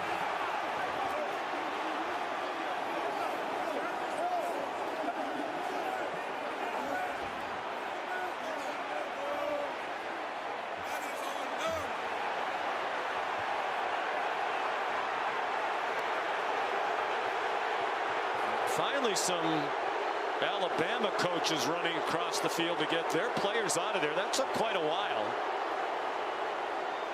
Devontae Smith, the most heated among those involved. Really escalated quickly, too, because it looked like they were getting ready to disengage, and all of a sudden, chaos on the Auburn sideline. Officials talking about it. We believe Keandre Lambert-Smith was the Auburn player at the center of it. It is rivalry week. It is the Iron Bowl, and emotions always run high. The result of the play is an incomplete pass. After the play, unsportsmanlike conduct, defense number 13 and defense number 8.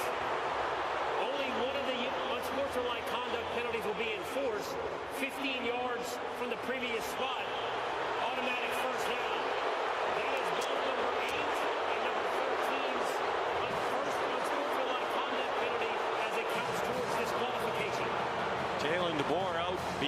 some numbers to voice his displeasure. Nobody on the Auburn side penalized here. Just watch it here as number 8 up top, Keandre Lambert-Smith. That's Devontae Smith is continuing to go at it. And then Malachi Moore over there trying to get his player out of there. He gets stuck in the middle, engaged with another Auburn player, kind of by himself at that point. I guess my question here to Bill LeMonnier would be, is number 5 in white for Auburn guilty of anything, or you think they got that right based on what we've seen so far, Bill? I think both players should have been involved in the penalty enforcements. Yeah, number 5, Keandre Lambert-Smith definitely held on for a long, long time. It's time, too, to send a message through the captain saying you need to control your team or they're going to cost in, and maybe it's going to result in a disqualification. Well, they have Smith out of the game to the Alabama coaches trying to get him to calm down. Cam Coleman tackled by Deshaun Jones, who's in for Smith. And there was some woofing at the end of that. Cam Coleman again with a first down for Auburn. Well, he saw a skirmish at the end of the Ohio State-Michigan game after the game ended. There is no love lost on rivalry week. There's no doubt. There's respect, but no love lost for certain. Thorne have to have some points on the drive if you're Auburn. Scrambling away, runs a long way to get a few yards. He told us last year when he rushed for 85 yards, if you don't include the sack numbers, he felt like a running back. Said he was exhausted. Got 4 there. He also said that is the most painful loss he's ever had, the 4th and 31. He said no matter what happens, there'll never be another one as painful. Alabama racing to get somebody off the field, and Auburn couldn't snap it because the center judge was letting them finish the substitution. Hunter is buried by Jahad Campbell. At this point, too, with Auburn kind of in a desperation situation, you think you got to be thinking 4 downs more than likely if you're Hugh Freeze. So you don't have to get it all right here. Would like to find a matchup with Cam Coleman if possible. He's been a little quiet today, but he's been a big physical target all game long. I'd be looking in this direction if I can get a one-on-one. Under 5 to go, 3rd quarter. 28-6 Alabama. Thorne off his back foot down the sideline and caught. Rivaldo Fairweather took a hit from Damani Jackson and held on. And the Tigers have a first down at the Crimson Tide 40 after an 18-yard completion. That was a big collision, and Rivaldo Fairweather did an amazing job of hanging on as Damani Jackson delivered the blow. Hunter, the running back. The score has taken him out of the game largely. Thorne waving receivers around and runs out of bounds. Alabama and Kane Womack have been really aggressive here throughout the first 2.5 quarters with different looks and pressures and blitzes. Now they're playing kind of soft. They're trying to keep things in front of them a little bit. And as a result, Auburn's offense is finding a little rhythm. So let's see if Womack flips the script and gets back to being more aggressive.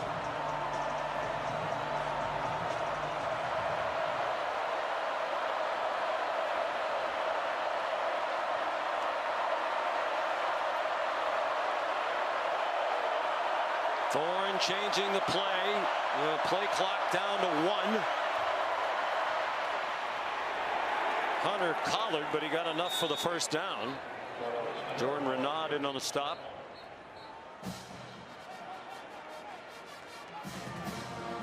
Thorne not sure if he wants to coach. He is, as we said, the son of a coach, very successful coach. His dad won a D3 national championship at North Central College in Illinois. There's his dad, sunglasses on his hat. Mom Joanna, dad Jeff. Jeff's dad John preceded him as the head coach at North Central. Won 118 games, and he's in that school's Hall of Fame. Payton would like to try to play professionally if he can. He's in trouble. And throws it away. They want a grounding call. Malachi Moore came. Foul for intentional grounding. The quarterback was outside the pocket and the ball crossed the line of scrimmage. Third down.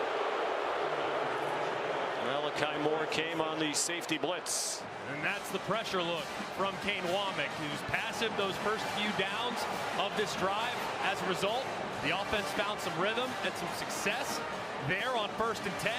He blitzes Malachi Moore off the edge, accelerates the process, and the result is an incompletion.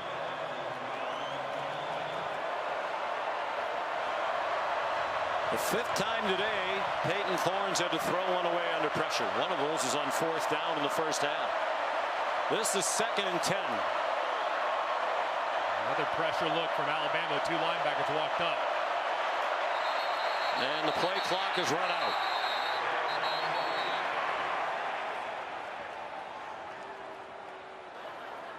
Prior to the delay of game, timeout, Auburn. It's their first. And it comes with 2:38 to go in the 3rd quarter. Alabama in control at the moment. It's the Iron Bowl.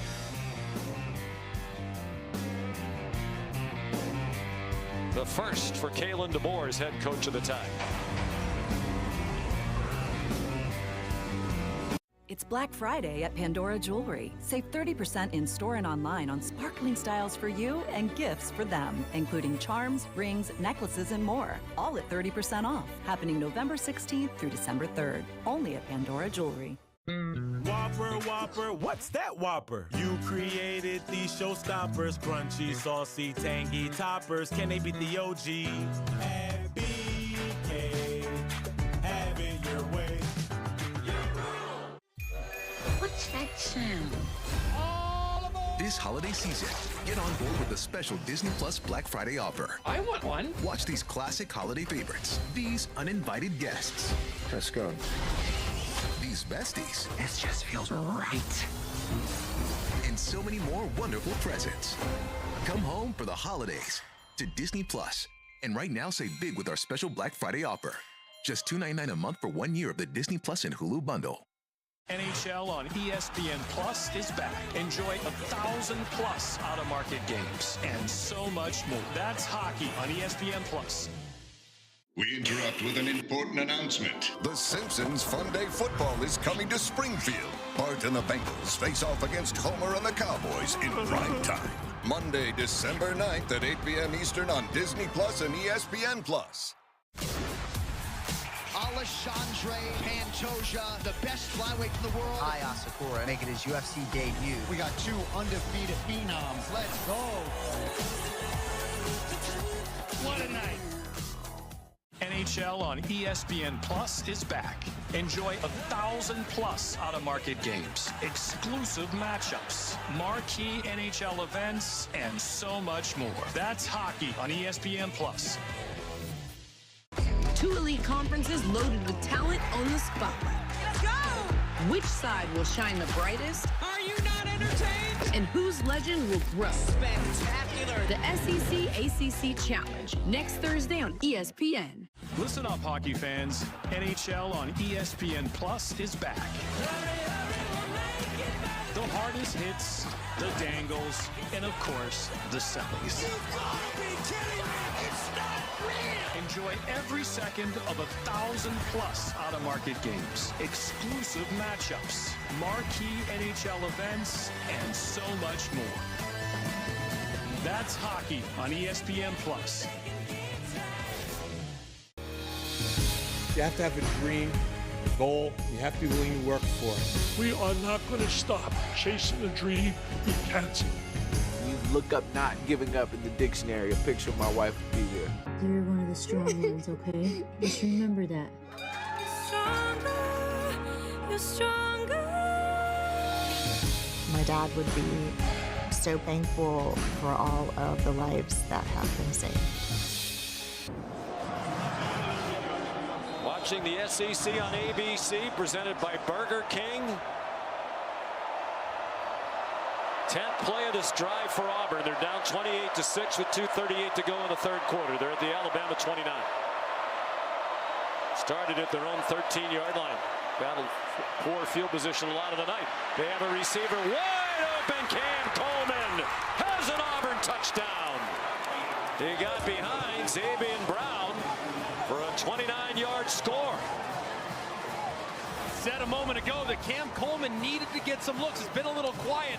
This time he fakes like he's going to run the out and up. There's absolutely nothing Xavier Brown can do. Playing soft, eyes in the backfield, think he's going to throw the out route underneath. Goes right by him for a massive touchdown. They're going to go for 2 to try to make it a 14-point game. Go for Dose, brought to you by Dos Equis.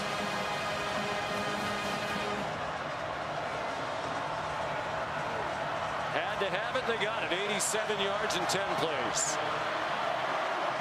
Peyton Thorne trying to get the attention of some teammates. Camden Brown, particular, run motion wide right.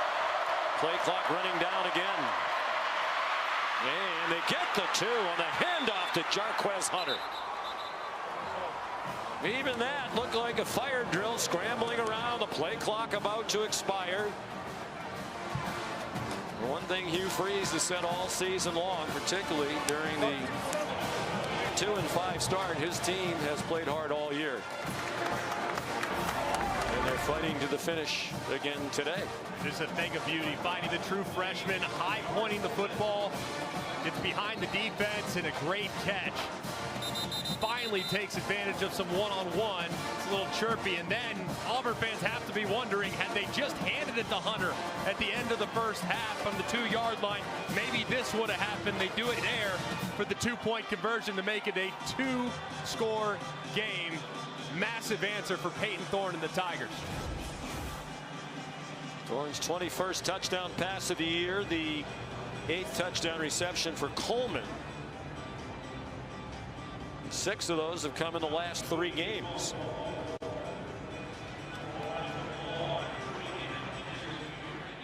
Kendrick Law and Emmanuel Henderson Jr. back for the kickoff from Towns Magoo.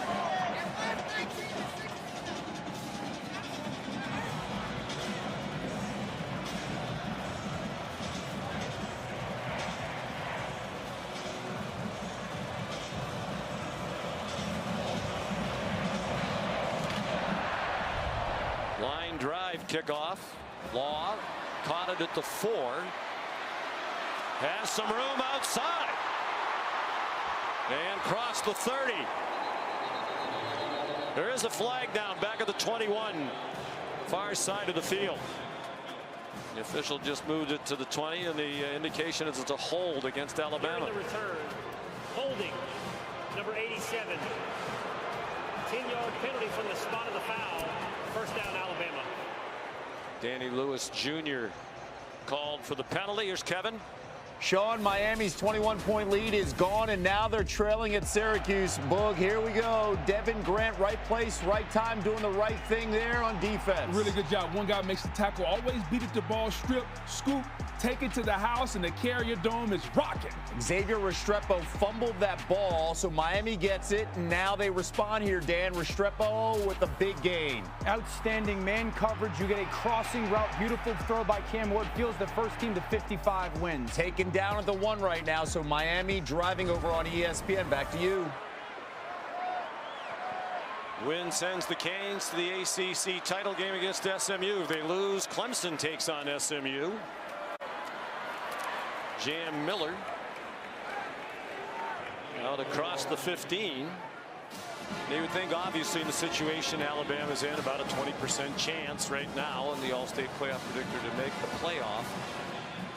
Any loss by a team ahead of them would help. So the Bama fans cheering for Syracuse.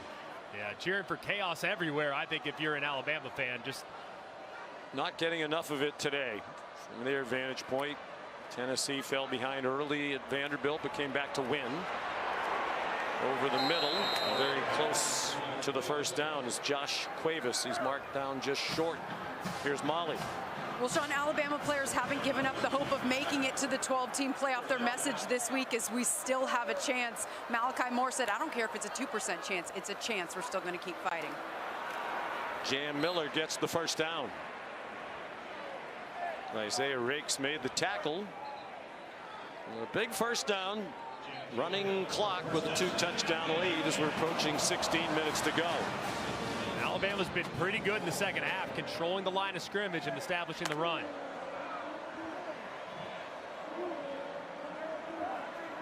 One minute to go. Third quarter. Auburn showing blitz, and they bring it from the corner. And Keldrick Falk, another tackle for a loss as he threw down Jam Miller.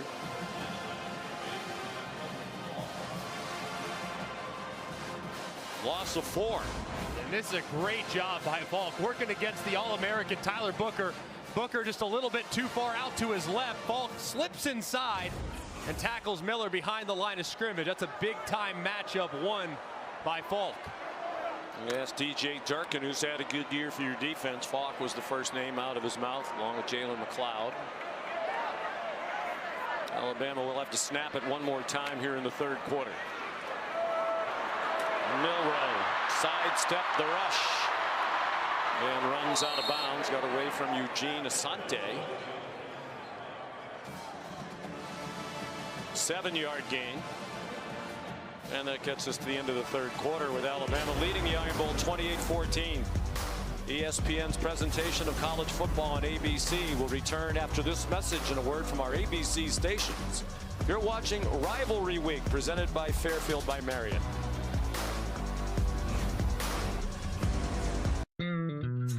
At Burger King, we flame grill our burgers. Why? Because that's how it should be done. Hot, juicy, smoky, flame grilled, and made your way. This weekend only, get a free Whopper Jr. with a $1 purchase, only on the BK app. Okay, so we're at the film festival, middle of Park City, the doors open, and bang, Sapphire Reserve premiere party. These trips are the best. At Art Week, we had our own private viewing. At Race Week, the lounge was right next to the pit. We were there in Paris, exclusive events at incredible restaurants. Nights at the Sapphire Lounge on the Seine, heaven. Experience the world as an insider, from exclusive lounges to immersive dining experiences, all with Chase Sapphire Reserve. John, are you eating anything? Oh, do you believe in life after love? No peeking. Okay. Open.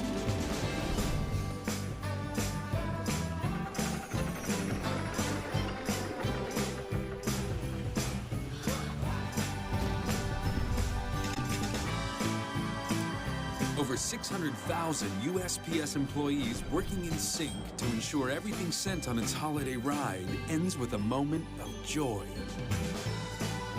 The United States Postal Service. Weight loss. For so long, I felt stuck. But Zepbound means change. Zepbound is for adults with obesity to help lose weight and keep it off.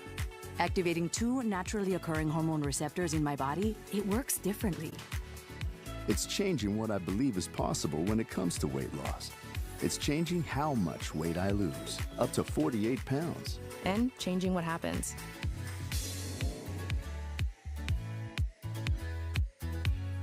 Don't take if allergic to it, or if you or someone in your family had medullary thyroid cancer or multiple endocrine neoplasia syndrome type 2. Tell your doctor if you get a lump or swelling in your neck. Stop Zepbound and call your doctor if you have severe stomach pain or a serious allergic reaction. Severe side effects may include inflamed pancreas or gallbladder problems. Tell your doctor if you are experiencing vision changes, taking a sulfonylurea or insulin, having suicidal thoughts, if you're nursing, pregnant, plan to be, or taking birth control pills. Side effects include nausea, diarrhea, and vomiting, which can cause dehydration and worsen kidney problems. Zepbound means change. And when it comes to weight loss, change is good. Discover the weight loss you could be bound for. Talk to your doctor about Zepbound. We interrupt with an important announcement. The Simpsons Fun Day Football is coming to Springfield. Bart and the Bengals face off against Homer and the Cowboys in prime time. Monday, December 9th at 8 p.m. Eastern on Disney Plus and ESPN Plus.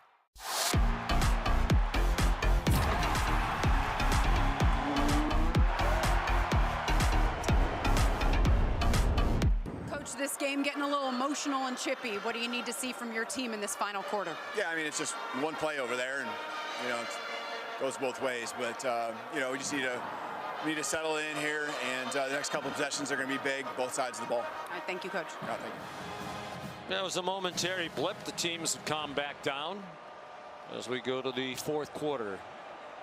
Alabama leading 28-14, looking at 3rd down and 7. Their own 24. The receiver stumbled. Ryan Williams still made the catch and gets the first down. Looked like he was about to fall down. Sylvester Smith made the play for Auburn, but not before Williams moved the chains. What a play, though, by Williams. I mean, he's going to the ground, puts his left hand behind himself, catches himself, somehow is strong enough to get back up, secure the catch, turn upfield for the yards after catch for a critical 3rd and 7 conversion. Not exactly sure what Caleb Wooden was doing for Auburn there after the play, grabbing Williams by the leg and twisting him around. Expect Alabama to continue to lean on the ground and pound. That offensive line starting to settle in. They are killing clock. They've taken over 3 minutes off the clock on this possession. Jam Miller, the ball carrier again.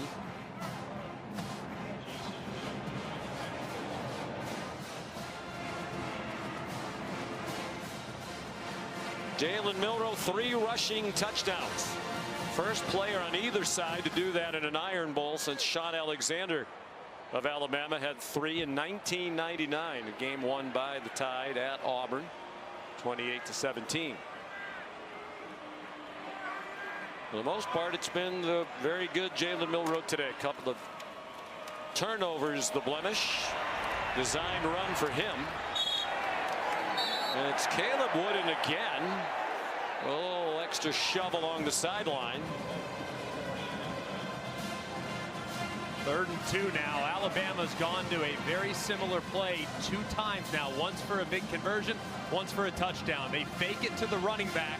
He becomes the lead blocker, and Jalen Milroe follows that running back right to the hole. Let's see if they go to the well a 3rd time against DJ Durkin's defense, which has watched Alabama convert on its last 6 third downs.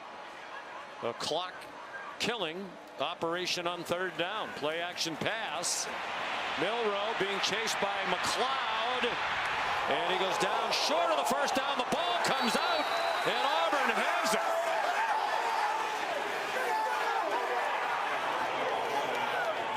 Falk recovered the fumble.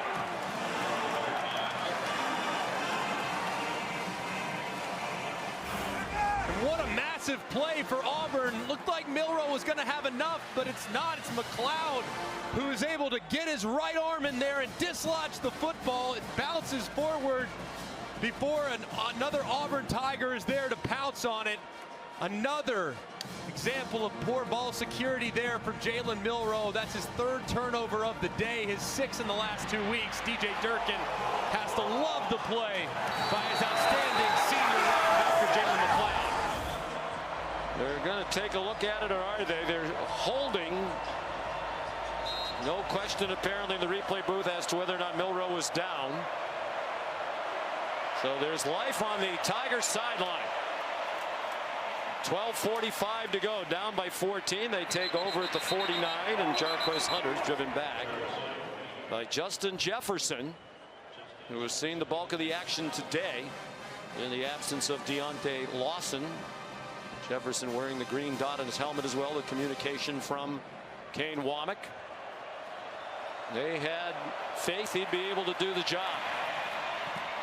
Thorn out wide. Keandre Lambert-Smith waves his way down to the 30-yard line. Deshaun Jones the tackle. 17, and all of a sudden palpable anxiety in the stadium. And this soft coverage from Alabama has been a little bit of a problem the last couple series for the Tide. It's a missed tackle on the outside and plenty of run after catch for Lambert-Smith. Tim Keenan is the injured Alabama player. As your host, I have some rules. First, no showers longer than 5 minutes. This isn't a spa. That's the rule. Meanwhile, at a Vrbo, when other vacation rentals make you share your turf with a host, try one that's all yours. At Burger King, we flame grill our burgers. Why? Because that's how it should be done. Hot, juicy, smoky, flame grilled, and made your way. This weekend only, get a free Whopper Jr. with a $1 purchase, only on the BK app.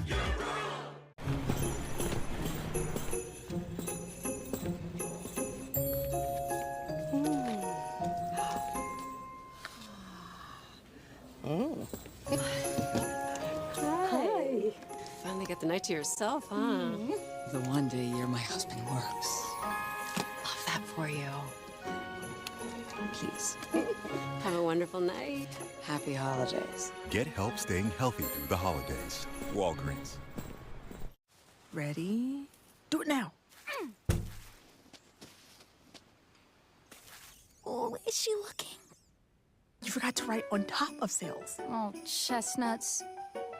She'll figure it out. You have to have a dream, a goal. You have to be willing to work for it. We are not going to stop chasing a dream we can't see. You look up not giving up in the dictionary, a picture of my wife would be there. You're one of the strong ones, okay? Just remember that. You're stronger. My dad would be so thankful for all of the lives that have been saved.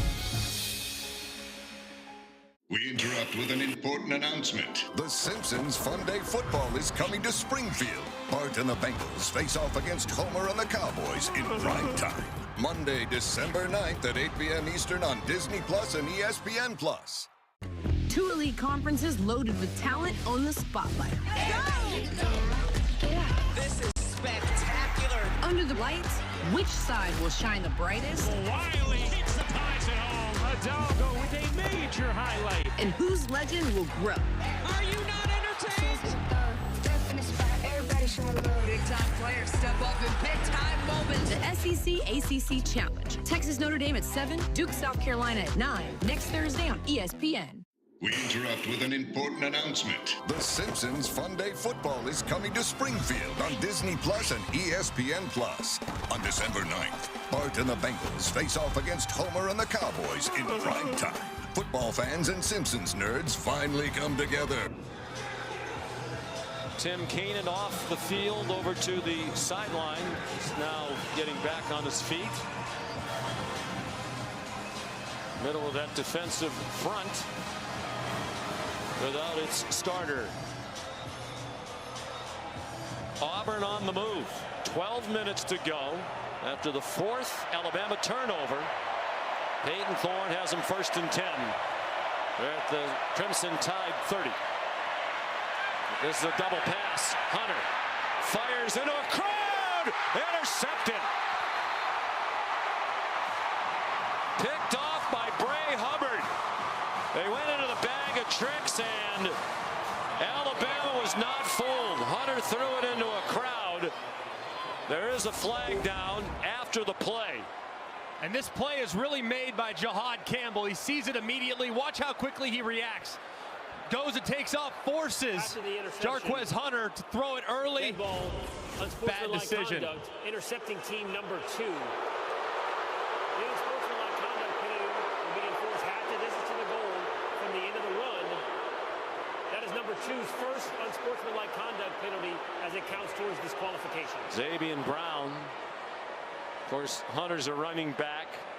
Doesn't have to make that kind of a decision very often, but if he had to do it over again, Greg, that one needed to be thrown somewhere else. Throw it 30 rows into the stands. You just can't take an unnecessary risk right there. Dump it, live to play the next down, but just a critical error from the senior. It's not known for his throwing, they're known a lot more for his running, and a big mistake. Well, a team that killed itself early in the year with turnovers played turnover-free ball for Coach Freeze today. That is their first. They're still +3 for the day.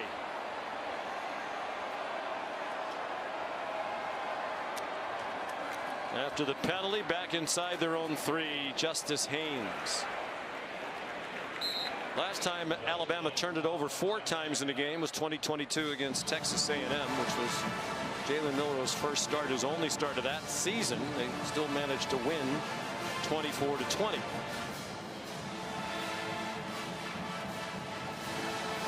ball game, too, all the way down to the finish. And Alabama just on a terrible run of turnovers these last couple weeks. Cost them dearly last week at Oklahoma against a 5-5 Oklahoma team. Milroe brought down at the 3. Zykevius Walker there for a 4-yard loss. Big down here for the Auburn defense. Offense makes a critical mistake after the turnover. They turn it back over. And now DJ Durkin, and a chance to get the ball back to his offense around midfield. Let's see if they decide to heat up Jalen Milroe here.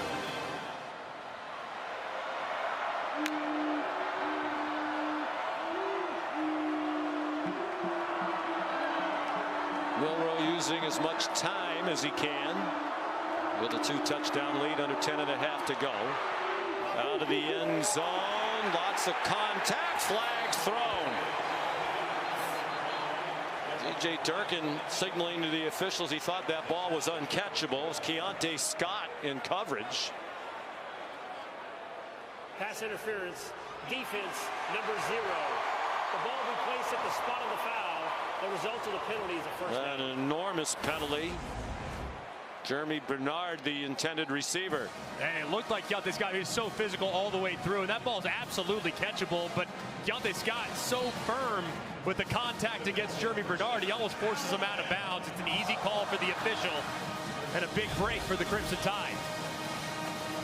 Jeremy Bernard's had a career day. His 99 receiving yards, a career high. At 98 last year for Washington in a game against Arizona. Jim Miller driven back by Austin Keys. But a fresh set of downs for Alabama off the penalty. Got to continue to lean on the run game for Kalen DeBoer and favor the left side of that offensive line. You have 2 All-Americans and Tyler Booker and Caden Proctor, your left guard and left tackle respectively. You're going to run it in their direction. Let them win you the game.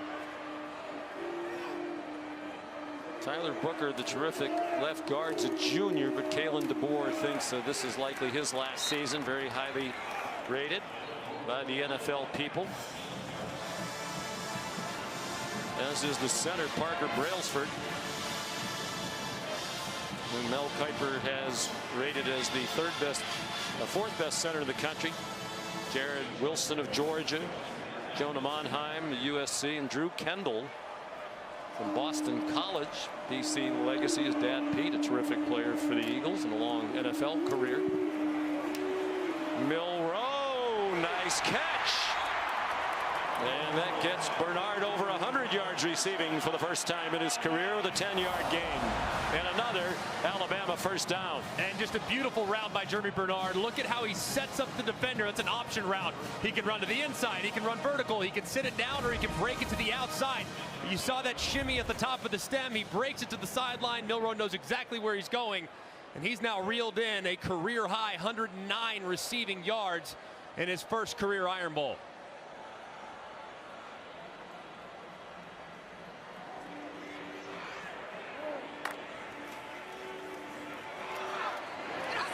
C.J. Dupree, the big tight end, rumbles across midfield.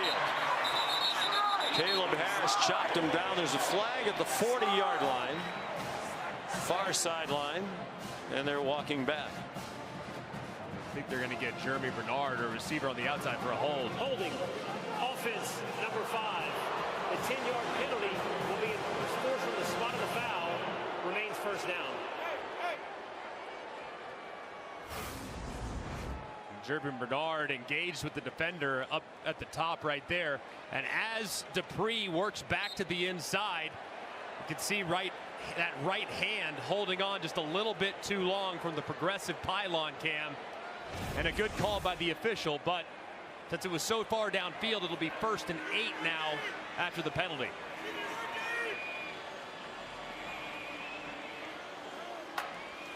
Auburn brings a blitz.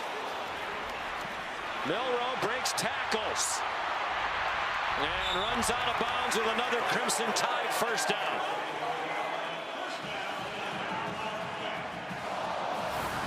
This was a big collision Off the right-hand side, looked like Sylvester Smith was going to take out Kendrick Law.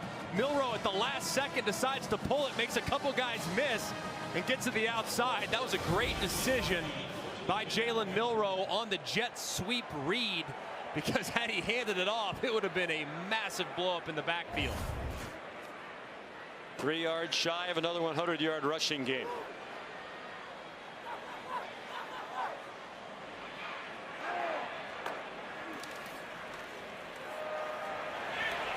Patient run by Jam Miller.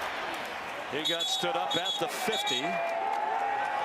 But they're running plenty of clock. This drive approaching 5 minutes long. It will be by the time they snap it next. Dorian Mausi, the transfer from Duke, made the tackle for the Tigers.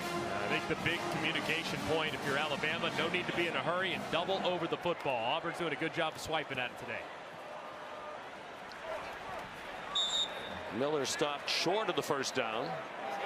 Philip Leedy, the tackle, transfer from Indiana. Last time on 3rd short, they opt to go under center play action. I don't think we're going to see that play again from the Crimson Tide. You know where this ball's going. It's going to be a run play, likely right to the left tackle or the left guard for Nick Sheridan, the offensive coordinator.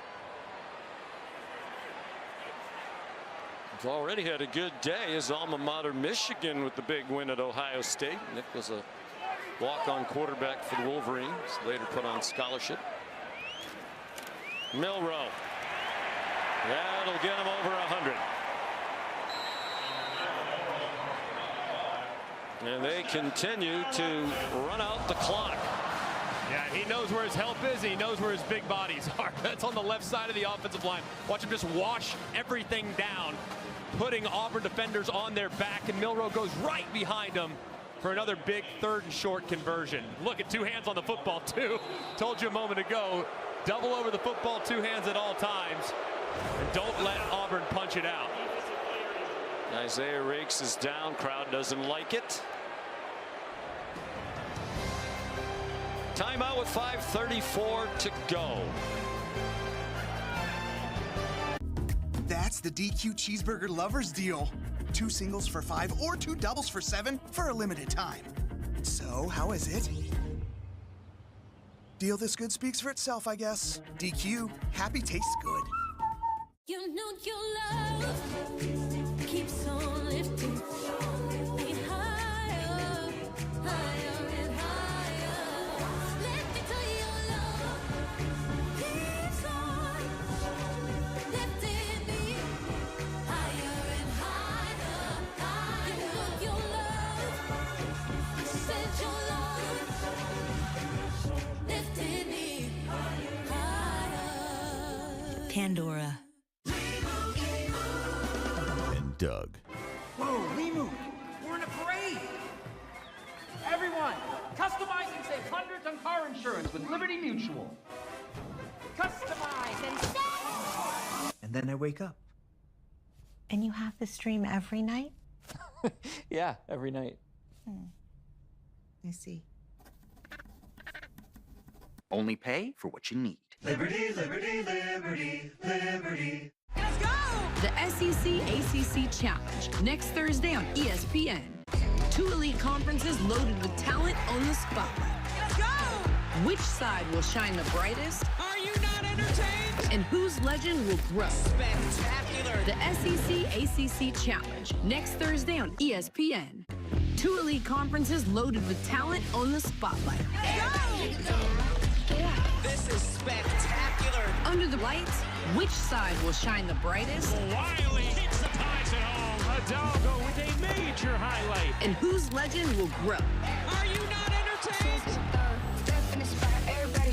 Big-time players step up in big-time moments. The SEC ACC Challenge. Texas Notre Dame at 7, Duke South Carolina at 9. Next Thursday on ESPN.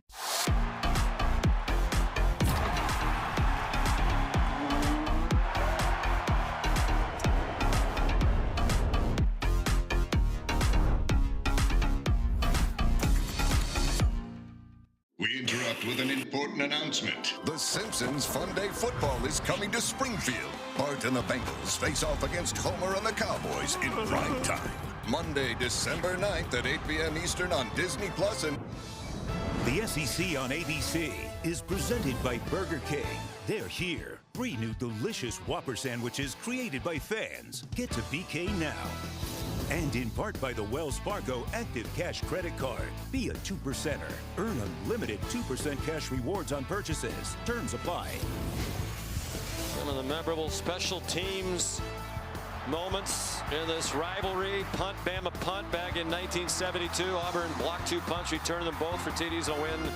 Saw the kick from Van Kiffen. The winner's time expired in 1985. Of course, the kick sinks. Chris Davis, 109 yards of the missed field goal in the final play of the game as Auburn won 34-28.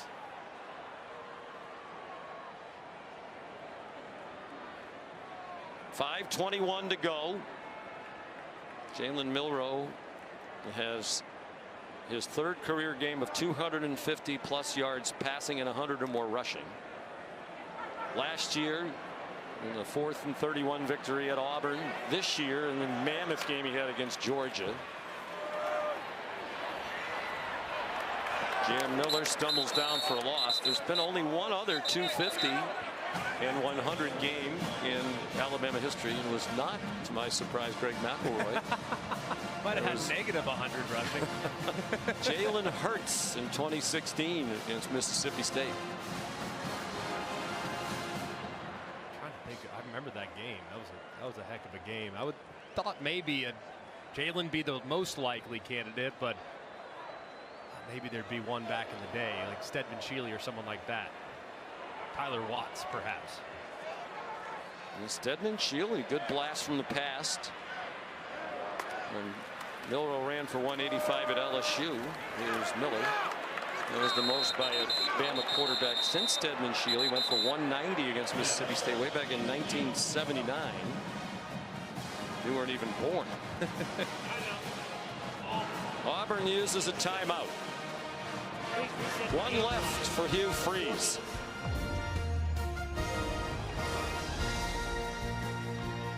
Two elite conferences loaded with talent on the spotlight. This is spectacular. Under the lights, which side will shine the brightest? Wiley hits the ties at home. Hidalgo with a major highlight. And whose legend will grow? Are you not entertained?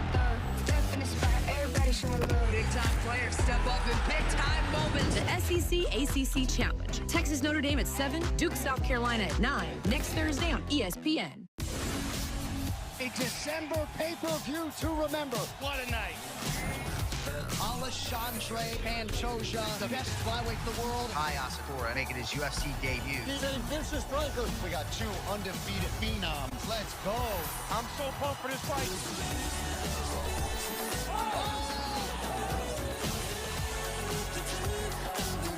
They will not be able to keep the roof on this place.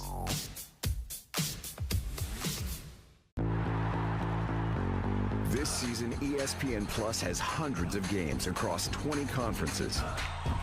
That's more action, more touchdowns, more college football. Yeah, that's how I get by. Streaming now. You have to have a dream, a goal. You have to be willing to work for it. We are not going to stop chasing the dream. You can't see.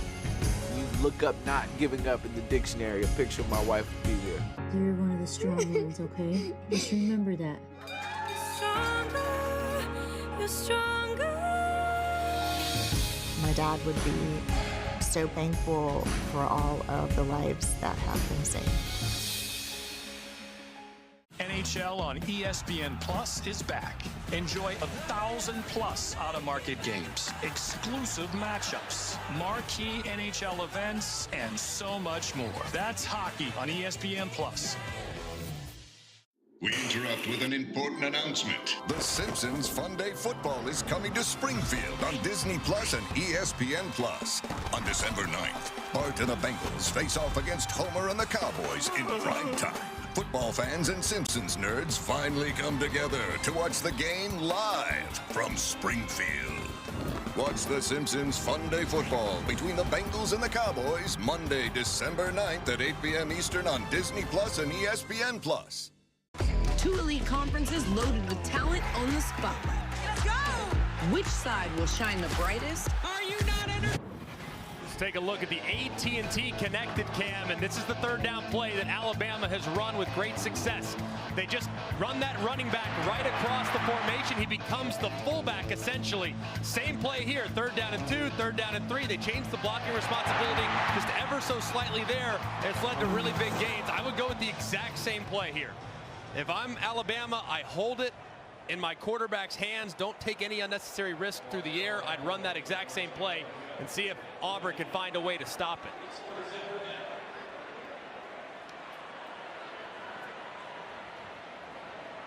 This drive has taken more than 7.5 minutes off the clock. 7:33. More than half the quarter. Jeremy Bernard, very little there.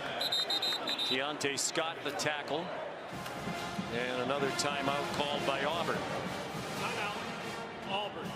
This is their third. It will be 30 seconds. So no more timeouts for Hugh Freeze. Down by 14 with 4:06 to go. Tuesday, the exclusive reveal of the next college football playoff top 25 rankings. Reese Davis, Greg McElroy, and the guys. You and Reese must be big. Headline billing. I and wrote everybody that. else I wrote is just that the card. guys. Yeah, I just wrote that card. That's what it We'll was. react to the 12-team field. Our weekly live interview with the committee chair, Ward Manuel, the Michigan idiot. He'll be a happy guy after their win today. 7 p.m. on ESPN. Yes, the Harvard or Central New York leading against Miami with about 2 minutes to go up at JMA Wireless Dome. It's the second Alabama punt, and it's executed to perfection by James Burnip and the coverage team. Emmanuel Henderson Jr. 38-yard punt. So Alabama leading by 2 touchdowns, looking in good shape to win their 5th straight Iron Bowl, and then they'll have to wait and see what happens. You know, what you would think that would help a lot.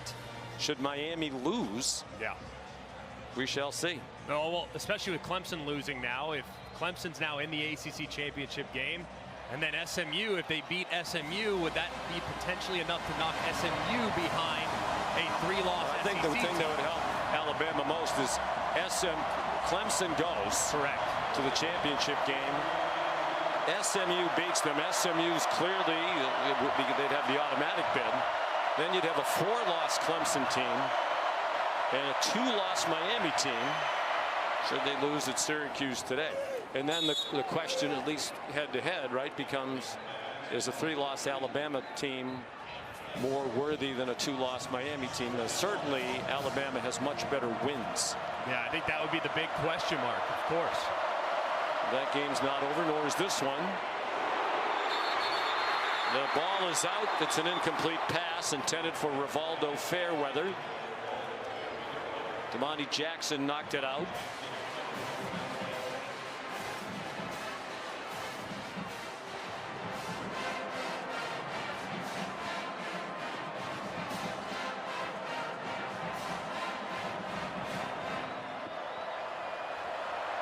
So out to the 14-yard line. Auburn on the 11-yard completion to Cam Coleman. His 6th catch of the day. They're running out of time. The Tigers, 3:33 to go. Down by 14. Some twisting in front. They got in front of Thorne. He escaped. Now he's across the line. Gets a block from Keandre Lambert-Smith. And slides down short of the first down. James Smith looked like he had a chance to get Thorne behind the line of scrimmage and did not. It turned out to be an 8-yard gain. Yeah, they need to get the 3rd down here and then start taking some time. I mean, taking some chunks. I mean, it's a 2-score game, and you're around 3 minutes now. I mean, you got to increase the urgency if you get the 1st down here. Crowd roared. They thought Thorne handed it off, but he did not. And he carries for a 1st down. Now you got to hustle, and you got to start getting some chunk yardage. Hugh Freeze, I understand Peyton Thorne's been smart and methodical today, but he's got to take some chances downfield. The only turnover was a Interception thrown by the running back, Jarquez Hunter. Thorne again avoids the sack. Throws deep, and it's intercepted. Fairweather was open, but the ball hung in the air, and it's picked off by Zabian Brown.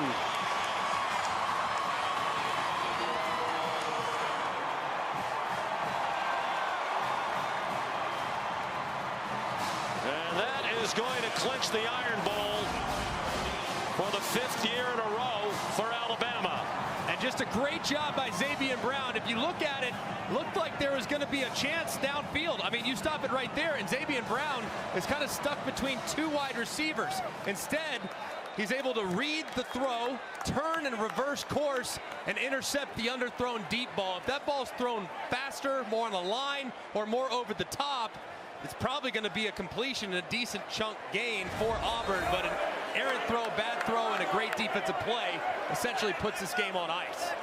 Second interception by Zabian Brown, and a hug for Peyton Thorne, who's probably played his last down as an Auburn Tiger. Well, you and I have seen a lot of Peyton Thorne games at Michigan State and here. I will say this. He battles his rear end off. Yeah, he does. I have a ton of respect for him. I do too. And he's weathered the storm, and it's been challenging, and he's been at times the recipient of almost all the criticism, and it's not exclusively on the quarterback. It never is, but when it rains it pours. It's been very hard on Peyton Thorne this year. In that juncture, down by 2 touchdowns this late, you have to take some chances. You're watching the SEC on ABC.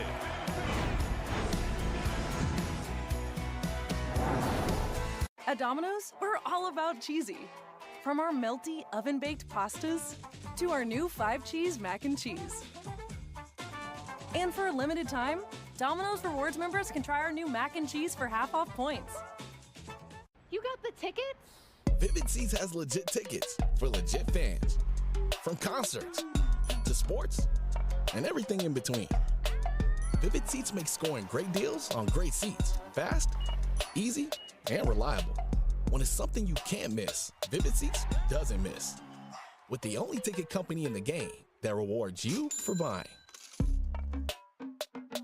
Vivid Seats, official ticketing partner of ESPN.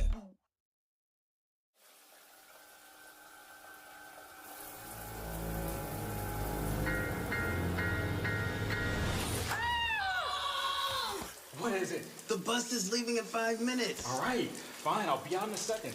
You scared the gigabytes out of me. I scared you. The future isn't scary. Not investing in it is. 100 innovative companies, 1 ETF. I think I might have oiled myself. Before investing, carefully read and consider fund investment objectives, risks, charges, expenses, and more in prospectus at Invesco.com. Busy families like ours sometimes need a helping hand. That's why we got a Skylight calendar. On top of seamlessly syncing all of my existing online calendars, it also comes with a chore chart that my kids absolutely love, and a to-do list function that keeps everyone on task for errands, grocery shopping, and so much more. The best part? I can take it with me on the go with the free app. Now with Skylight Calendar, the whole family knows what the day holds. NHL on ESPN Plus is back.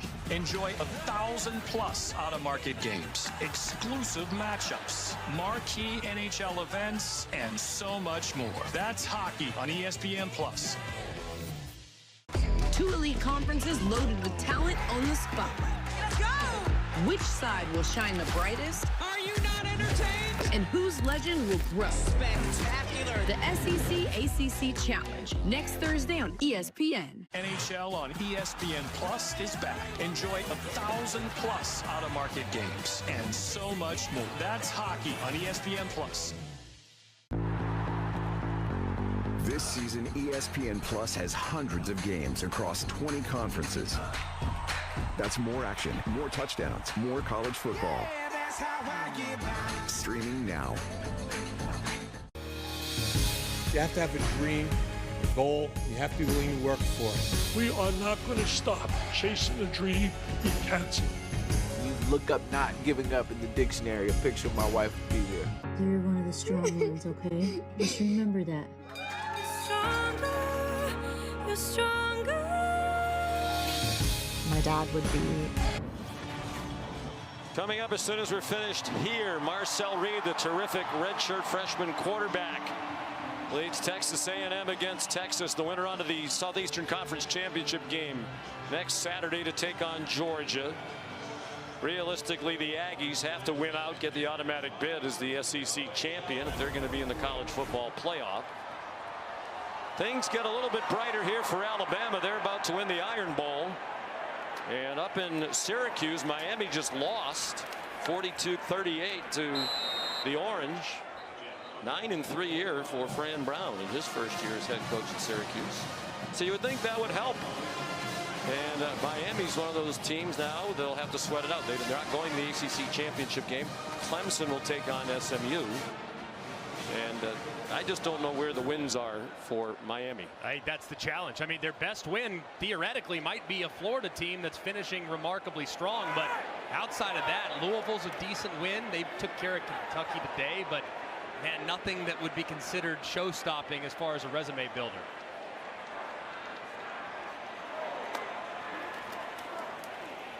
Yeah, and that Florida team was a different team at the beginning of the year when Miami played them. It was a disaster.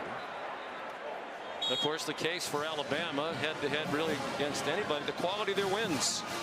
Win against Georgia at the fourth game of the year. A win against South Carolina, a team that's making a case to be in the CFP. They won convincingly at LSU. But if they don't make it, that loss last week at Oklahoma will stick with them for a long time. Yeah, I think that one and then the Vanderbilt loss. I mean, two losses that are almost hard to comprehend given the way those teams have played most of the year. And I think that's the argument. You're losing to teams that have 5 or 6 losses. So the Milroe family celebrating. It'll be the 9th win. Kalen DeBoer, for all the heat he's taken, will match the most wins in the first year of any Alabama coach. You have to go way back to 1931. And he becomes just the 6th coach on either side since they started playing every year in 1948 to win in his first Iron Bowl. Red Drew, Gene Stallings, Dennis Franchione the last. And only 2 Auburn coaches, Terry Bowden and Gus Malzahn, who made news today, leaving the head coaching job at UCF to go to Florida State as the offensive coordinator.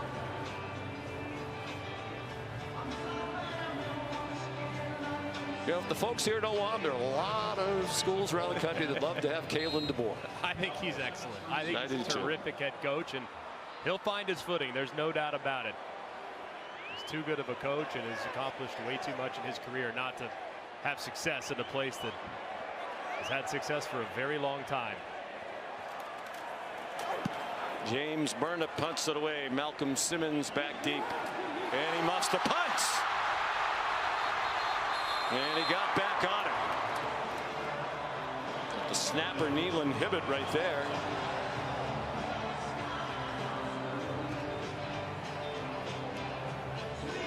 Nealon Hibbett, 54th straight start as the snapper. He wanted to have a highlight. In his last home game, came here as a walk-on. They put him on scholarship during fall camp. Underappreciated player on a team. When you have a snapper never has a problem, you don't ignore, you don't recognize him. It's not often when you don't want the play-by-play announcer to say the snapper's name very often, unless it's a real positive tackle or a fumble recoveries. That almost was. Or especially if they have trouble with the snap, you would never want that either, as you know. I don't know who would say that as an announcer. Thorne, Coleman runs out of bounds. Then we should point out that this is the first Iron Bowl on ABC since 1994. What a treat for all of us. Honored to be a part of this rivalry. Of course, for many years on CBS. The last time was on ABC, the great Keith Jackson, the GOAT, with Bob Greasy and Lynn Swann. I had the honor of calling what many believe is the greatest rivalry in college football. Certainly people in this state believe it is. Lambert Smith out of bounds, so no bowl game for Auburn. They'll finish 5-7, but the future is bright with a lot of talent, a lot more talent on its way. Yeah, I think Hugh Freeze done a great job recruiting so far. Now avoiding the self-inflicted mistakes and learning how to win. That's the next step for them, and it's unfortunate they won't get those 15 bowl practices to develop some of those young players. Lambert Smith runs out of bounds. And as Hugh Freeze said, you'd like to go back to the beginning of the year. 5 turnovers against Cal, a game they lost by a touchdown. 5 against Arkansas, game they lost by 10 points. Only 1 against Oklahoma, but it was a late run back for a score by the Sooners. This season could have been a lot different. And Peyton Thorne has taken a lot of the heat, some of it from his own coach.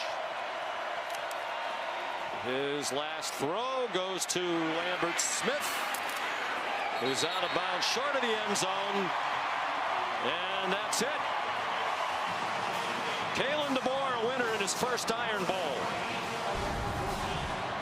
And that's 5 straight for the Tide, their longest since they won 9 in a row under Bear Bryant back in the 70s to 1981. Milroe 256 passing and 104 rushing, and he ran for 3 touchdowns.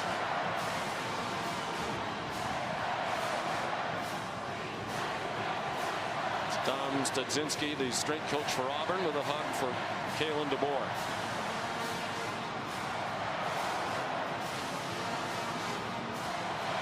And Jalen Milroe, but very well might be his last home game. If it is, he goes out with a bang, and he's with Molly. Jalen, over 250 passing yards, over 100 rushing yards, 3 rushing touchdowns. How were you able to overcome some early mistakes and find so much success here tonight? Coach talks about going 1-0. You don't know when that opportunity is to go 1-0. It's all about having an open mindset, a growth mindset, and continue to go 1-0. Then that's so important for any player to have a growth mindset and have an optimistic mindset as well. Something good is about to happen. And I have great teammates, great coaches that continue to be on my side throughout the whole game. And so they made it easy. It's all about executing the job at hand, which is to get a win. Speaking of which, a huge bounce-back game for your offense after a tough week last week. What kind of statement did you want to make about yourself and this offense in this one? I think the cliche thing is go 1-0, right? Learn and reflect on what we did not do right and execute this week. It's all about mastering the game plan, mastering how we can get better as a group so that we can collectively be our best us. This team's 5th straight Iron Bowl win. Congratulations on that. And the message all week has been, we still have a chance to make it into the playoff. I know it's out of your hands, but why could this be a playoff team? There's a grit and determination of this group, you know. The normal thing when pressure comes is to fold and to give up. But we have guys in the locker room that constantly just want to be better, constantly love the guys in the room. And so I think that's the best thing about this group, that we love each other. We appreciate each other so much. Congratulations on the win, Jalen. Thank you. Roll Tide! Well, a little bit of the good and bad, but more good than bad today from Jalen Milroe. Yeah, a lot of great moments with him carrying the football early in the game, really leaning on the run game and allowing this offensive line to settle in and start to establish the ground and pound.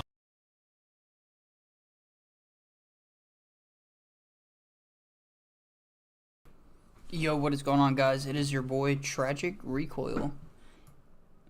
I hope you all enjoyed this live stream here today. We're gonna hop into the Texas A&M versus Texas game.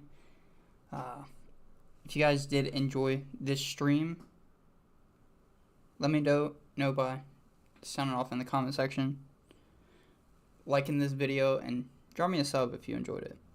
We're gonna start doing these as frequently as possible. Without further ado, we're gonna go ahead and start that next game. I love you all, and peace out.